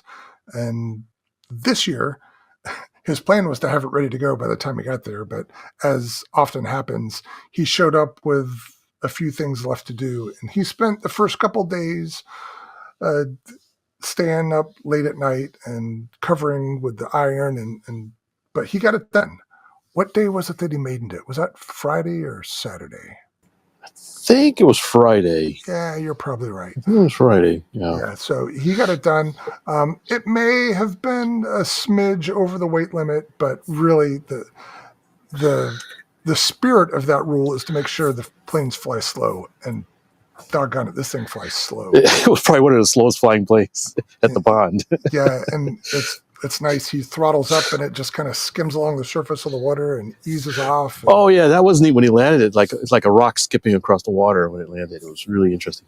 Yeah, surreal almost. Yeah, it really is. And so I was happy for him to get that project finished. And he used a unique covering. He knows all the lightweight covering stuff. Oh yeah, I know what it was. Film or mica film. I think it was mica film. I think. Yeah. Okay. It's one where I think you have to put adhesive on the structure first because there's no adhesive on the film itself. I used it once, and that's the first and last time I ever used that stuff. It's such a pain. Yeah. So the first time I saw the plane, when he brought it, the basic covering was done. Most of the fuselage and the wing was done, and it had a silver wing and a metallic red fuselage. And when I saw it in the canopy, I'm like, ew. Can I tell Thayer that I think his airplane's not that good looking? No, I'll just let it go. But then he finished it and he took it outside. Out in the sun, it's dazzling. I had never seen covering like this before. It is really cool and it looks neat. So I'm glad I bit my tongue for the first time I saw it because I was really impressed with it once I saw it in the sunlight. So I don't think Thayer would mind me saying that. But he did a super job on it. It flew lots over the weekend. He gave me a turn on the sticks, and I enjoyed flying it. It's unique because it's rudder elevator throttle, so no ailerons on it.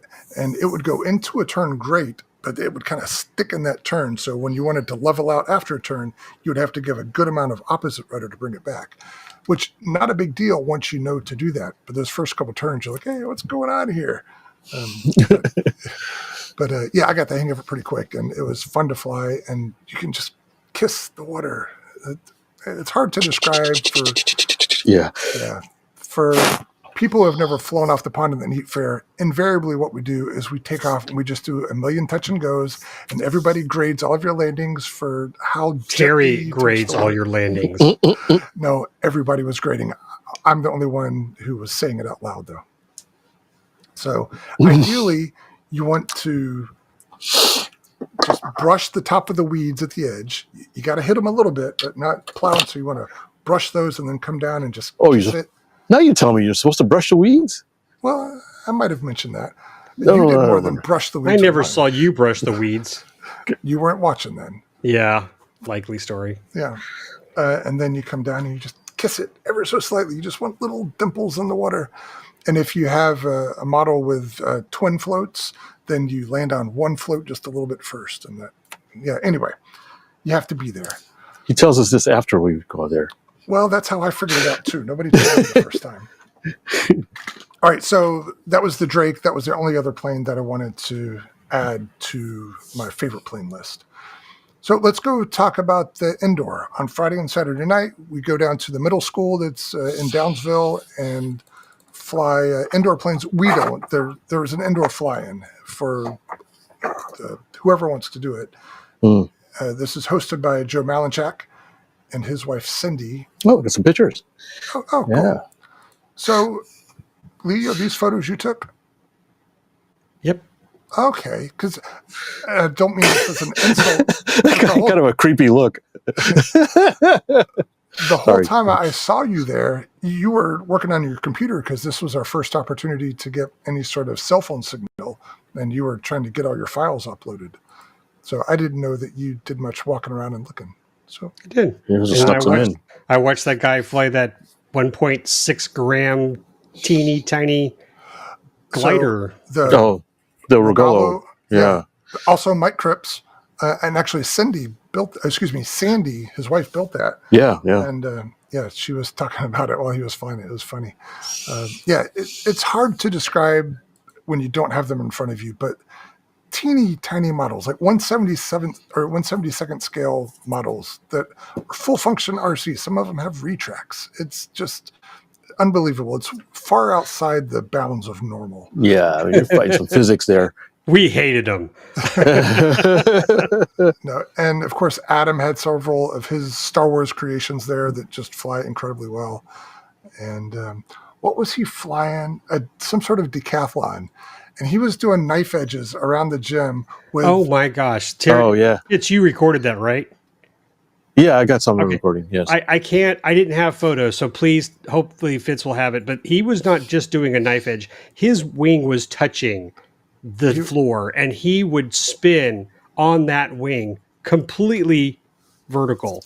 And Yeah, continuously. do a circle around. It was Yeah. just crazy to watch. Yeah. Did we mention he's a pretty good pilot? Anyway, so yeah, I had a good time at the indoor, and we went out to dinner after that at the one restaurant in Downsville. Yeah, just like no restaurants in the town, just one. Yeah, They're like, we will have pizza. There's no pizza restaurant. Not here you want. It's like, what restaurant you're gonna like it? Yeah. So I think that kind of hits all my high points. You guys had to get back to the airport in Binghamton fairly early. You left around lunchtime on Sunday. Aaron and I, we were undecided if we were going to leave sometime Sunday. Our original plan was to leave dark in the morning on Monday, but things kind of wrapped up pretty solidly on Sunday. So we decided Sunday afternoon that we'd go ahead and get a head start.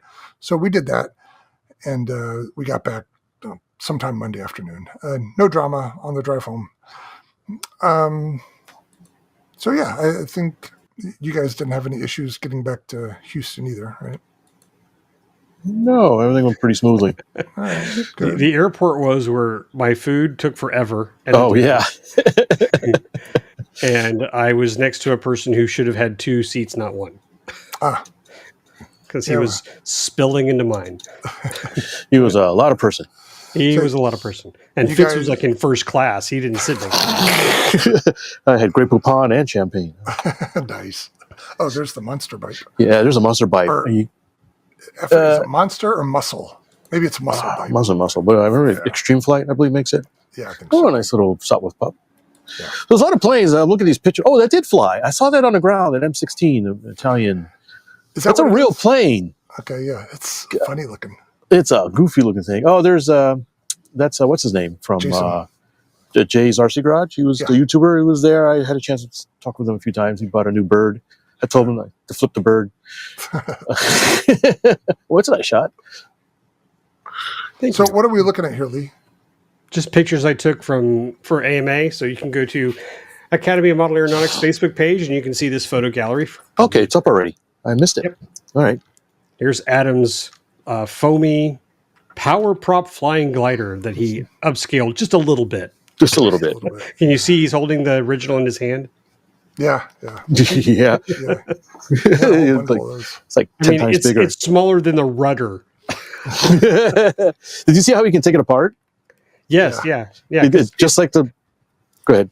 No, I'm going to say the next link I'm going to show you guys is the video you guys did. So I hope those of you are watching will also do that. But then this is a Daddy-O, correct? Yeah, that's Carl Hampton with his giant Daddy-O. That was neat too. I think him or was flying it. There's that's Tough Jet. Tough Jet. Yeah, an F-14 version Tough Jet. Yeah, an F-14, an F-15, and an F-35. Correctly, right? Mm-hmm. Here's a super senior Telemaster. Yeah, it was huge. I never saw that one fly. But yeah, I saw it fly. Did you? Yeah, he did fly it later. Yeah. Yep. All right. Yeah. Okay. There's my baby. The Lear fan. You poke your eyes out with that thing. Yeah, right. It does look like it's got a pointy nose there. Yeah, it's all pointy sharp. Oh, look at that. It's Jason with his Thunder and Lightning. That you built. That I built. And kudos to you. I want to say publicly, for an event build without all your normal tools there, it looked great. Yeah, he did it and flew. It flew good. Yeah. And who's this guy? Who's this mug? There's my pink stick of fun, and I started to talk earlier about the glider that Ross Clements was giving away, and I noticed the wing was similar in dimensions to the foam wing for this airplane. So I'm like, it's held on with rubber bands, so I just swapped them, and we tried flying it around, and it flew pretty well. You thought it flew better. Yes, I thought it flew better with the new wing. with the additional dihedral of this wing. Yeah. Yeah, the polyhedral I think is a little better than the tip dihedral. Yeah. And then here's the person we hate with a passion. Yeah, that is the person we love to hate. We love to hate. Oh, we love you. We love you, Adam, you bastard. You magnificent bastard. That thing flew like magic. Yeah, in case you don't know, that's the Tidarium shuttle from Star Wars Return of the Jedi. Yeah. He said he was going to try to make a bigger one. It just stayed level. It did not rattle. That thing was just on rails. That's the joys of flight stabilization, my friend. Yeah. Well, so from most of his blockade projects, runner, he harvests the electronics out of the micro Ultrix and just puts it in these things. And he said the built-in stabilization system tolerates a lot of instability. Insanity, you mean? But, yeah. Insanity. Really amazing. Yeah. It works, his builds are amazing. Yeah. All right. Let's keep this part quick and light. But as I mentioned before, not everything is super rosy and perfect there. So I think there's probably some things that either we would like to do differently ourselves, or we would like to see different, or maybe just wasn't as good as it could have been. So are there any gripes that you want to voice here? I have two minor gripes. One of them start with my name. No. Yeah, the Lee effect. That Lee guy. Yeah.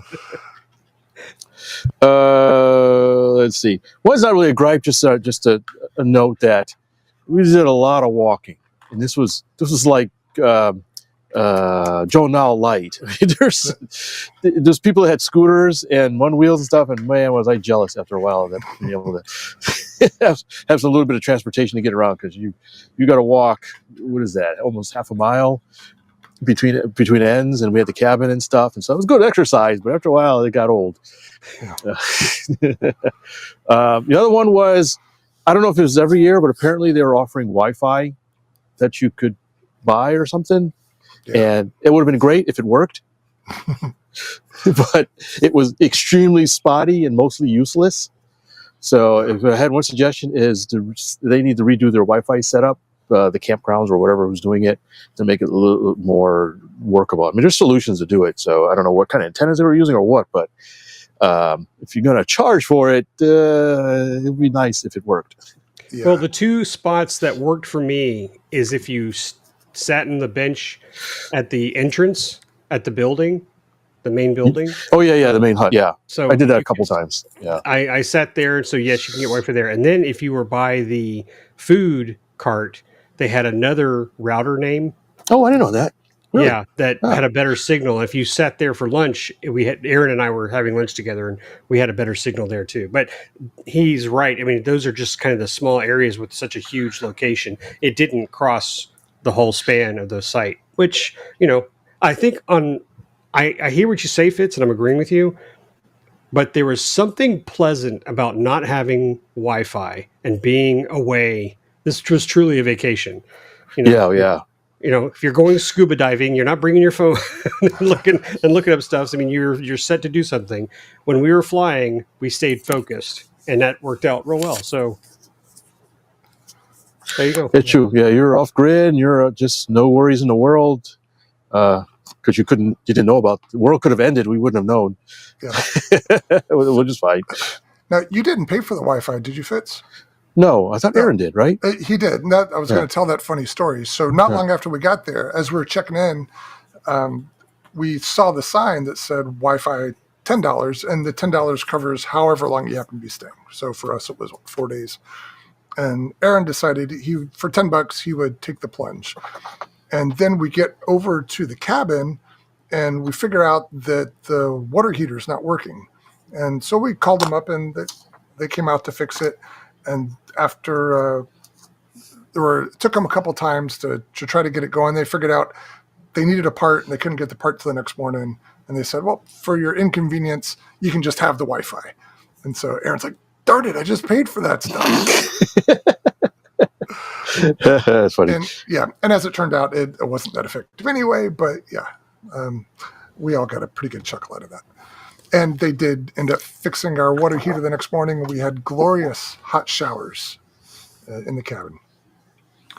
I'd have to say, you mentioned the food truck. I thought I only ate once, but it seemed pretty decent. They had a lot of different selections, at least usually. I think the last day I went to go with taco salad and they were out, but they seemed nice people and they seemed to have a good selection of stuff. So if you were stuck on site, the food options weren't terrible. Yeah. All right, Lee. Well, I think I could say this to Terry. I think the food truck there was better than the food truck at Nat's. Remember we went to that food truck down at Site 4? And Is that where the pylon was? Yeah, we just had this little bitty mac and cheese thing. I mean, very expensive and very small and cold. Yeah. It was, ouch.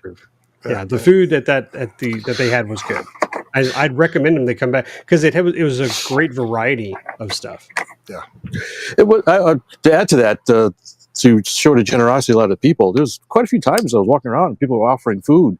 He's like, "Hey, you want some snacks?" I was talking to some guy. He's like, "Hey, you want some popcorn?" And he gave me a couple of popcorn. You want some brownies? You want some brownies? I was going to say candy, but the brownies is funnier. But yeah, you might be careful with some of the stuff you eat there. But it was you wouldn't starve. You weren't going to starve out there. Right. All right. So, Lee, anything you need to get off your chest? Yeah, I got my 4. First, 4. I have 4. Wow. They're quick. Man, just crap all over everything, huh? It's real quick. One of them's me. This is my name. I just wrote, I was just too damn tired.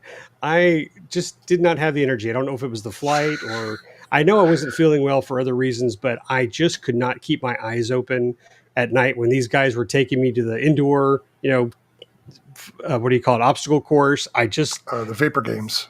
I could not stay awake, and then the following night, I was like, "Guys, I got to go to bed. I'm not any useful." So I felt bad that I didn't get to hang around and see the night flying and the fireworks. So I regret that, but I just was just too tired. And part of me is like, you get busy, So try to give yourself time to nap or something because you don't want to miss all that.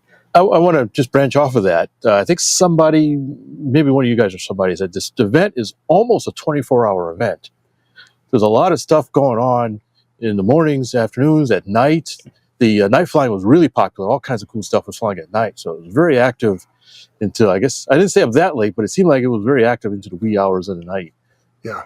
Well, it's probably worth pointing out that this year, and probably last year too, much more tame after hours. It got a little nutty sometimes in the past, and this year I think because of noise concerns with surrounding campgrounds and the people who are there that aren't RC, they really tried to curb things like fireworks after a certain hour and noisy planes, things like that.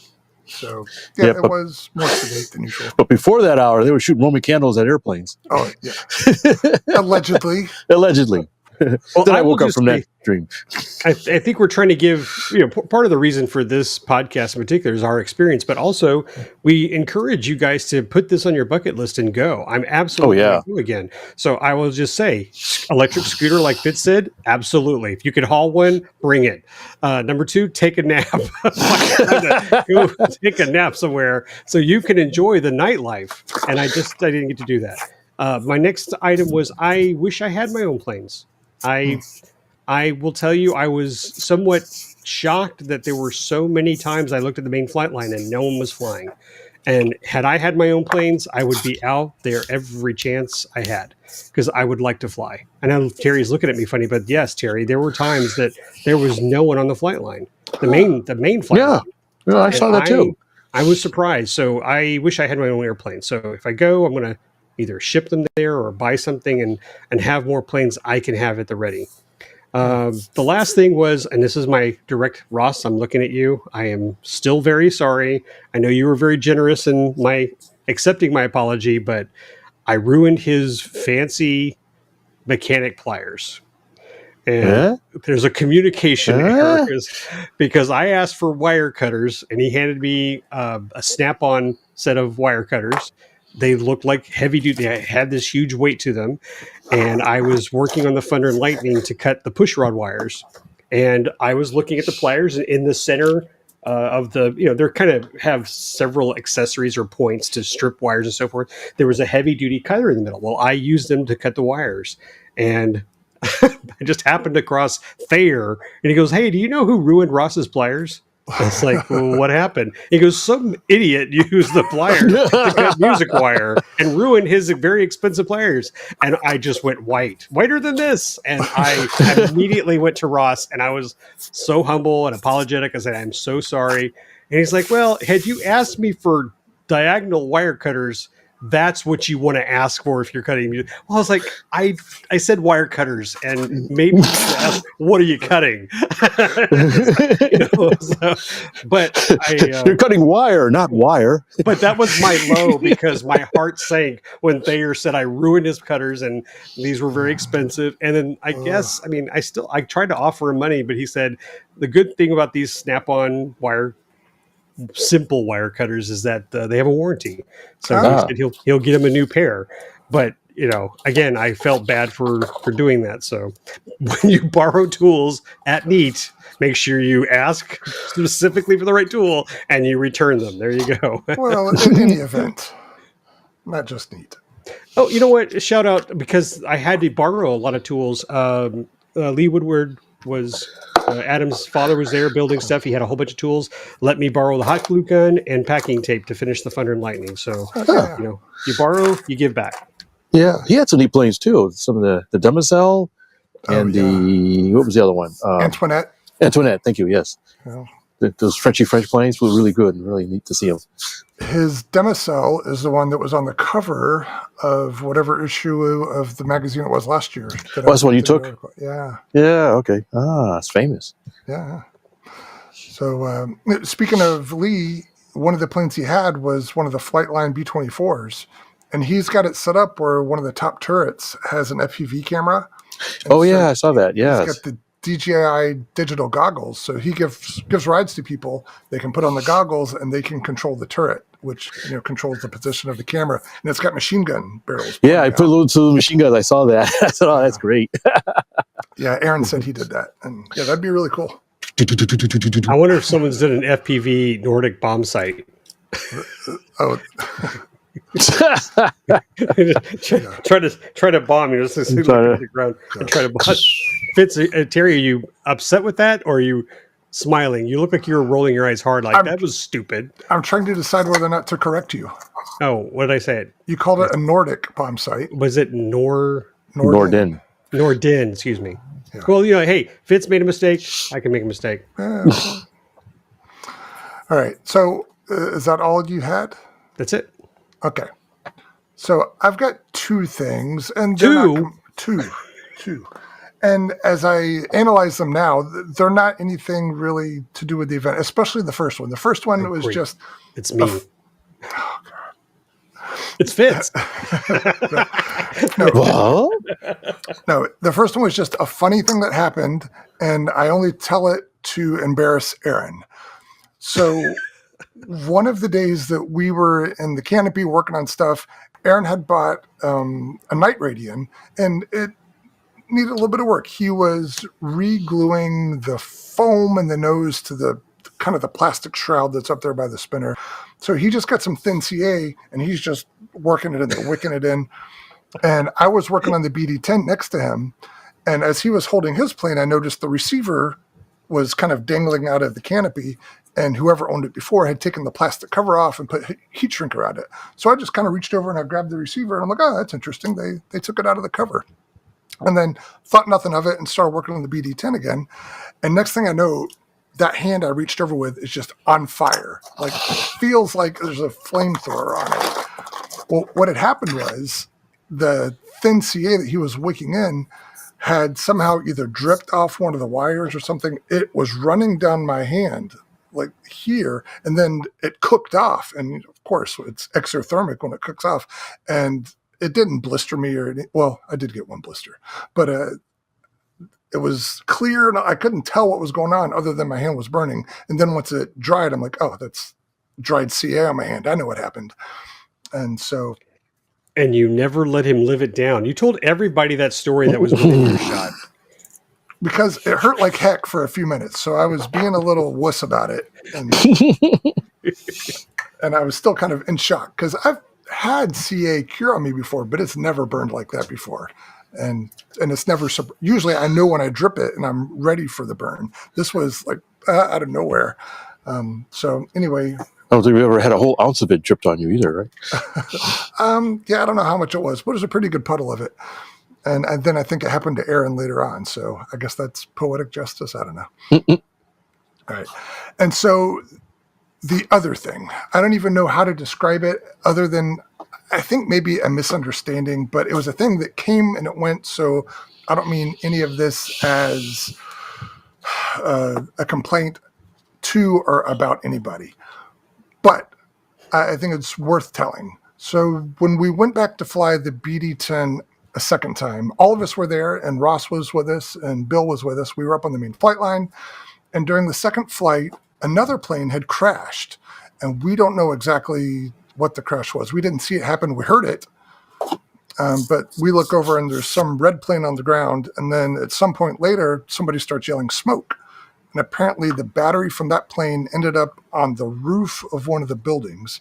And it was a metal roof, I guess. So it wasn't an issue. But it had caught on fire and it had, the dense lipo smoke. And so people start yelling, fire, fire. And then apparently behind us, we could hear the ruckus of people yelling. And in the middle of all that, they had gathered a fire crew to go over and deal with it. And in the meantime, Ross was flying the BD-10 and he was getting ready to land. It's got a 1,300 milliamp hour battery. It doesn't have a lot of duration. And so my recollection, we called landing. Are we all on the same page there? Actually, Fitz has the video, so we'll know. But we called landing. Not a whisper, but there's a lot of people there, so we announced it appropriately. And so Ross is on final, coming in low, and this thing takes a long approach too. And the next thing we know, there's people on those one wheels and other vehicles like coming across the runway. And we're like, what's going on? In front of the pilot stations. Yeah, on the runway. I mean, in front of they're us. like, well, no, but it's not like they're at the end of the runway over here, the end of the runway there. They are right smack in front of us. Yeah. In the middle of the runway. In the middle of the runway. Yeah, so basically this pointy little jet is headed right for him, and Ross was able to see what was going on, power up and go around. No harm was done. As it's happening, I'm freaking out. I'm like, landing. And so I don't remember exactly how it all went down, but they heard me because I wasn't quiet about it. Anyway, but they took care of the fire. Ross landed the plane, no problem, no harm, no blood, no foul. Everything was fine. And then not long after that, I was going back to the flight line to spot for Mike Warrens, who was flying his muscle bike. And I walked by a group of people and I could hear them talking. And they were obviously griping about something. And I don't remember the words that were said, but after I got by, I'm like, oh, they might be talking about me. And then, and so a little bit later, I went and found Tom and asked him about it. I'm like, I overheard some stuff and I don't know if I was the problem, but is there something we need to work out? Let's, make things right. And basically Tom said, don't worry about it. It's fine. You didn't do anything wrong. And in hindsight, it's something I thought about for a couple of days. That night, it kind of bugged me. And then over the next couple of days, I analyzed it a little more. I think our emotions were heightened because we're landing and, people walk onto the runway, which doesn't normally happen, right? That was a tense moment for us. We don't want to, A, we don't want to hurt anybody with our jet, and B, we don't want to crash our jet. And the other side of it is they've got a fire at their event and they need to get to it and address it quickly. So they're amped up going to do their thing. So I think it's like one of those situations where you're driving like on a 3-lane highway and cars from each side that try to get in the middle lane at the same time. It's not really anybody's fault, but you're like, everybody's tense on both sides. So I hope there's no hard feelings on their side. I don't have hard feelings on my side. It was just one of those situations where stuff unavoidably came together. So yeah, that was my perspective on that. It was exciting. I don't know what the heck happened with the fire. They obviously took care of it. Did you guys ever get any post-mortem on that? No, but they had the plane hanging on the canopy behind us. Oh, yeah. Every plane that crashed was on display. So there were like 5 or 6 aircraft up on that thing. Oh, there were more than that, I think. I didn't see any more than that. But yeah.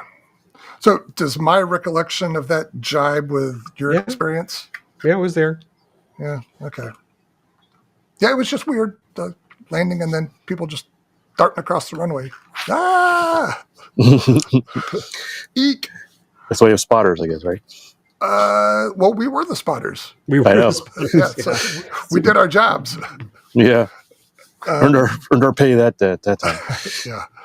So anyway, all turned out well. So yeah. Is there anything we missed?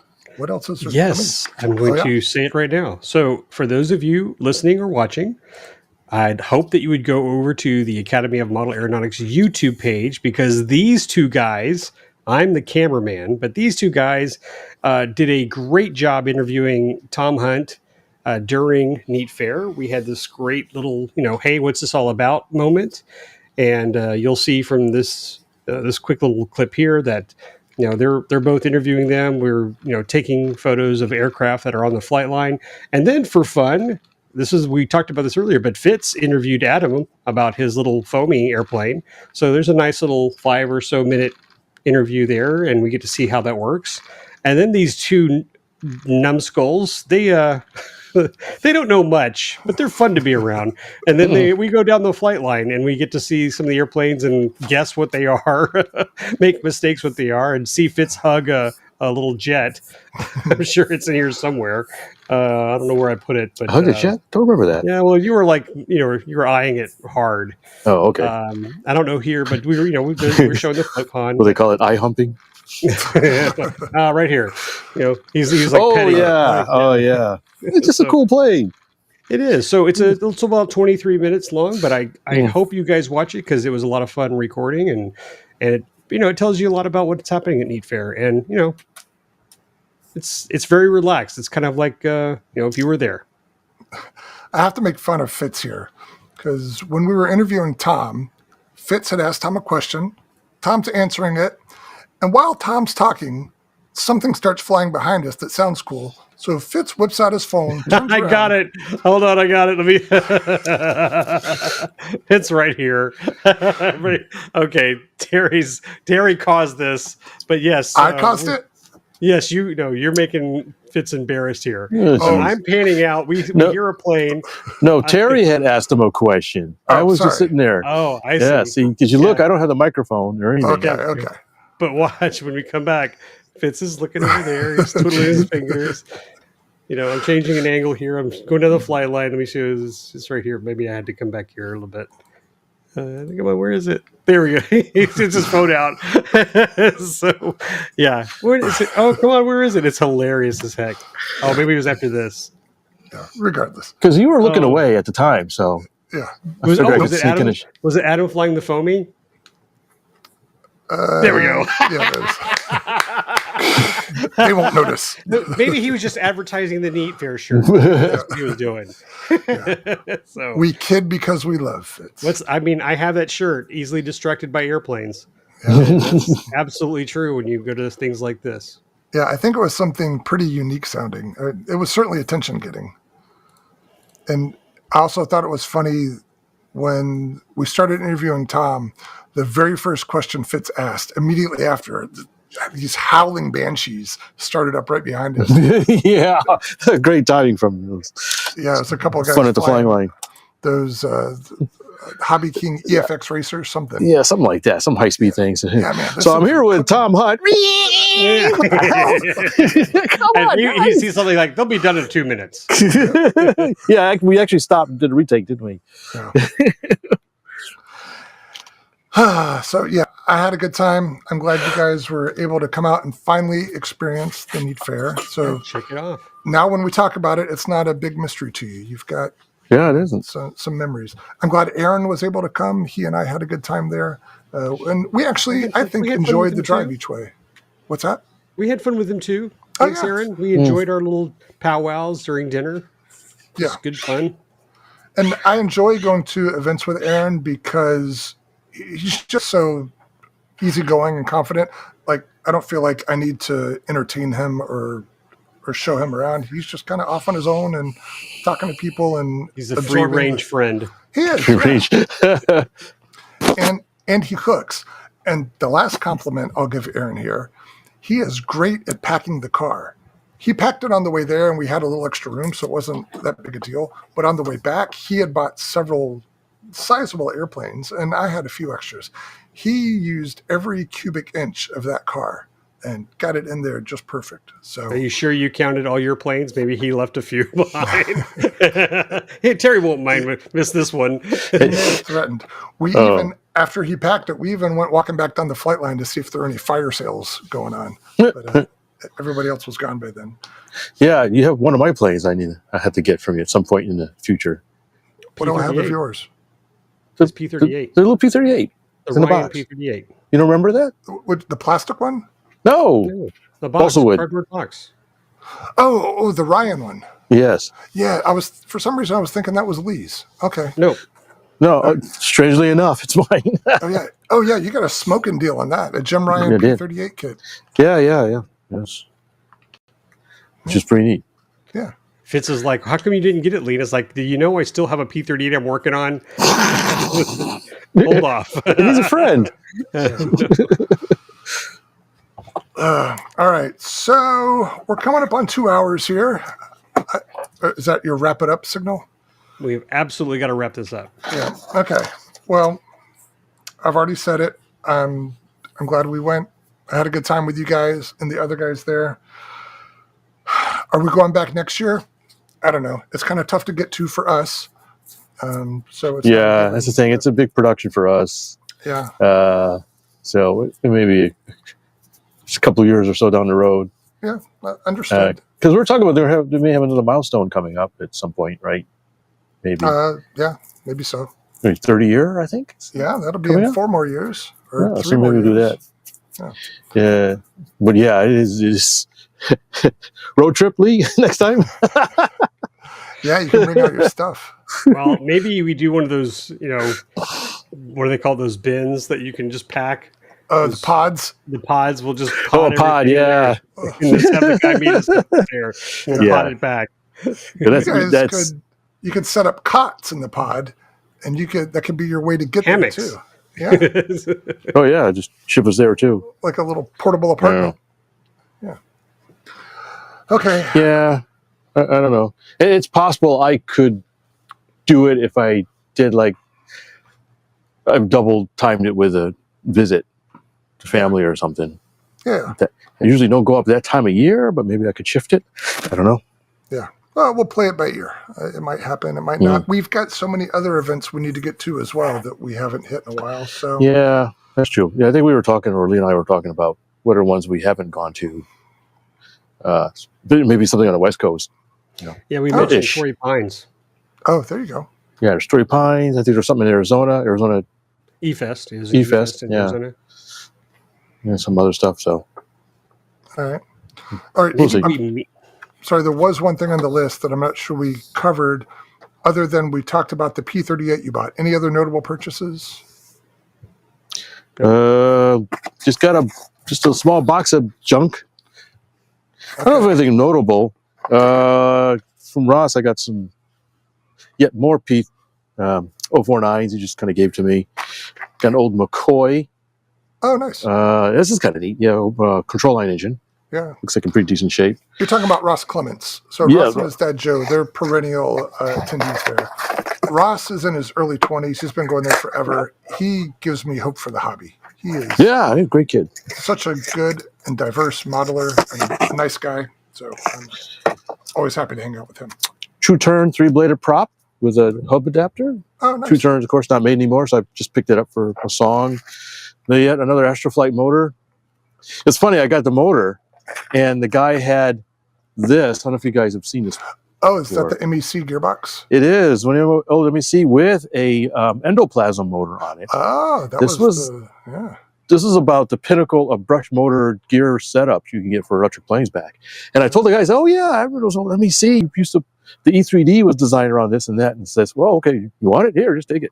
I've been using that to keep the bathroom door open. Yeah, he's like, since you know what it is, just take it. When I got the motors, he just gave me the old gearbox. I don't know if I'll ever use it for anything, but I might put it in something.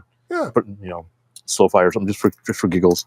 Yeah. So you mentioned a guy with the tent, what do you call it, Lee? The gypsy tent. The gypsy tent. So I was poking around in there, and he had a box full of Tamiya car parts. Oh yeah. And so I was digging around and says, hey, I found a part for a couple of Tamiya cars I had, and I grabbed a few other stuff, and I said, on a get, because Tamiyas are not really very well labeled. It just says X7436 gear set. I was like, what the hell's that? And no internet, so I couldn't look it up. Right. So I just said, well, this kind of looks like the gear set I use in my old Sand Scorcher. And I picked up a couple other gear sets and stuff, and I didn't know what he wanted for, but like Lee, I just walked up to the guy. He had some tires, and I said, "What do we want for this stuff?" He goes, "I don't know, $10." Like, okay, because I had like 5 stuff. It's like, sure, and it turns out most of the stuff I actually have a use for. This indeed is gears that for the Sand Scorcher I have. Good. I picked up some stuff for a Hornet and for a Frog. On a hunch, I said, these wheels look like the same wheels I have for an old Tamiya thing I picked up recently. It's over here somewhere, an old Tamiya. Some guy was selling it locally really cheap. It's a XR11 or something like that, but the wheels are kind of really tough. And lo and behold, these are wheels. It looks like I can use to replace them for a song. And it's funny, one of the gear sets I did get, I can't use. It's for some weird Tamiya car. So I went on eBay and said, what would this go for? It goes for twice as much I paid for all this stuff. So if I sell that based on who the last person that had them, so I could sell that gear set, and I've made money off of the stuff I bought. Nice. So anyways, I did. That's it. I think that's it, and some minor other stuff. But anyway, so that's the stuff I could shove into the suitcase on the way back. That and the model kit. I don't think there was anything else that I can really note of. No, and I got some old magazines from Ross. I didn't bring them in, but some like magazines from like 1927 model magazines, that kind of stuff, 1930s. And John gave us those other magazines. Are the English electric? Yeah, RCE or electric. RC models and electric, or it's got a weird name. Yeah. And there was a guy. Thanks, do you John. remember Electric? I think it was called Electric Flight International or something. That sound familiar? Maybe. Oh. I was looking through one of them, and it mentioned a columnist had died, and the name sounded very familiar. And I think he had written columns for an American one of the electric American magazines. I can't remember his name. Dang it. Anyways, so. All right. But anyways, thanks for the magazines. I love those ones with the free plan, so those are cool. Yeah. And one of them has a neat biplane in it, actually. So. All right. Cool. All right. So I think Lee's ready to stab us both. All right. So almost 2 hours. Yikes. Yeah. I've got one thing to show. Yeah. I bought, I got the one glider that I said I got from Ross. And then Aaron found a Kyosho P51 for $20. Yeah. And so I went and grabbed that. I opened the box up and it looked like it was brand new. And then threw the $20 bill at him and brought it back and realized it wasn't brand new. Somebody had started building it and there were no electronics in it. But still, it's a neat looking airplane. It's stashed away. But I'll put that together before long. And also, I bought this. Oh, yeah, an RC-10. An RC-10. I got a good deal on this. And basically, it looks like somebody took it off the track in 1989, and then it sat in a closet until last week. And so, yeah, I got a good deal on it, and it came with a few parts that I needed. So, yippee-ki-yay. Another RC-10 for the collection. Yeah. Did you see RC-10 just announced another car associated? Yeah. Yeah, it seems pretty controversial. Yeah, they've been re-releasing a lot of things. Some people love it, some people hate it. So, yeah, interesting. Yeah, it is what it is. All right, you get your wish, Lee. We're done. And another thing. All right, Fitz, can you close this thing out? Sure. I guess neat was neat. So this closes out our 2-hour-long deposition on our neat experience and venture for us two newbies here, Lee and I. So thanks everybody for listening to us gab on and on and on and on and on and on about the Neat Fair. If you're ever in the area around this time in September, it's definitely worth a check out. If not just to get away from it all, but it's still really neat. It's a great event. Going on a long time. Great people, great fun. No regrets at all going out there. Hopefully we'll be able to get out there sometime in a not too distant future. As usual, send all your hate mail to contact@rcroundtable.com. Terry will answer them. And of course, we have our usual stuff at, YouTube at RC Roundtable. You can watch this show if you're listening to it. Please like and subscribe. And check us out on Facebook, RC Roundtable, and all the other good stuff that we're all supposed to say at the end of everything. Yeah, we got podcast stuff. If you do listen to us from one of the podcast repositories, please give us a feedback or give us a thumbs up or something, some stars, whatever, just so the algorithms can smile upon us gleefully. Tell a friend. Tell a friend. Tell an enemy. We don't care. So thanks everybody for listening to us. Any last words before we go, gentlemen? I do want to add, we didn't list it here. I didn't create a banner, but neatfair.org if you want to learn more.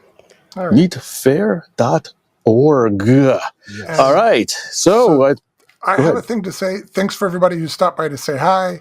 I'm really sorry. I forgot the stickers. We will kill you later. I forgot the stickers and the banner. So we'll redeem ourselves later. Fitz handed out some CA trays. I did. Oh, okay. Yes, I did. I handed out all the CA trays. So a few lucky people got some of my exclusive custom laser cut CA glue trays. Nice. To a few people that recognized us and stuff. So enjoy them. We gave one to the raffle too. I don't know who won it or not, but so some lucky person got to take it home as well. So there was something I wanted to say, and I forgot what it was. Next event for us is Best, right? Well, we're going to Bomber Field this coming weekend, right? Yep. Bomber, this like in just a couple days. 2 days. We're doing that, and don't know if we'll get a show or not before we go to Best. I guess that's a couple of weeks away. Maybe not. But anyway, so there's 2 other shows we'll be going to. I don't know about you, Terry, if there's anything. Probably getting too cold up there, right? To do a whole lot of stuff. No, not yet. I don't know of anything on the horizon, but ask me again later. Okay. On that note, we will see everybody later, and thanks for watching and listening. Please visit our website at rcroundtable.com. That's where you will find all of our podcast episodes. You can also find a little bit of background information about the show host and leave comments and suggestions about the show. There are links to a few of our favorite vendors and also links to our various social media accounts. Thank you for watching and listening.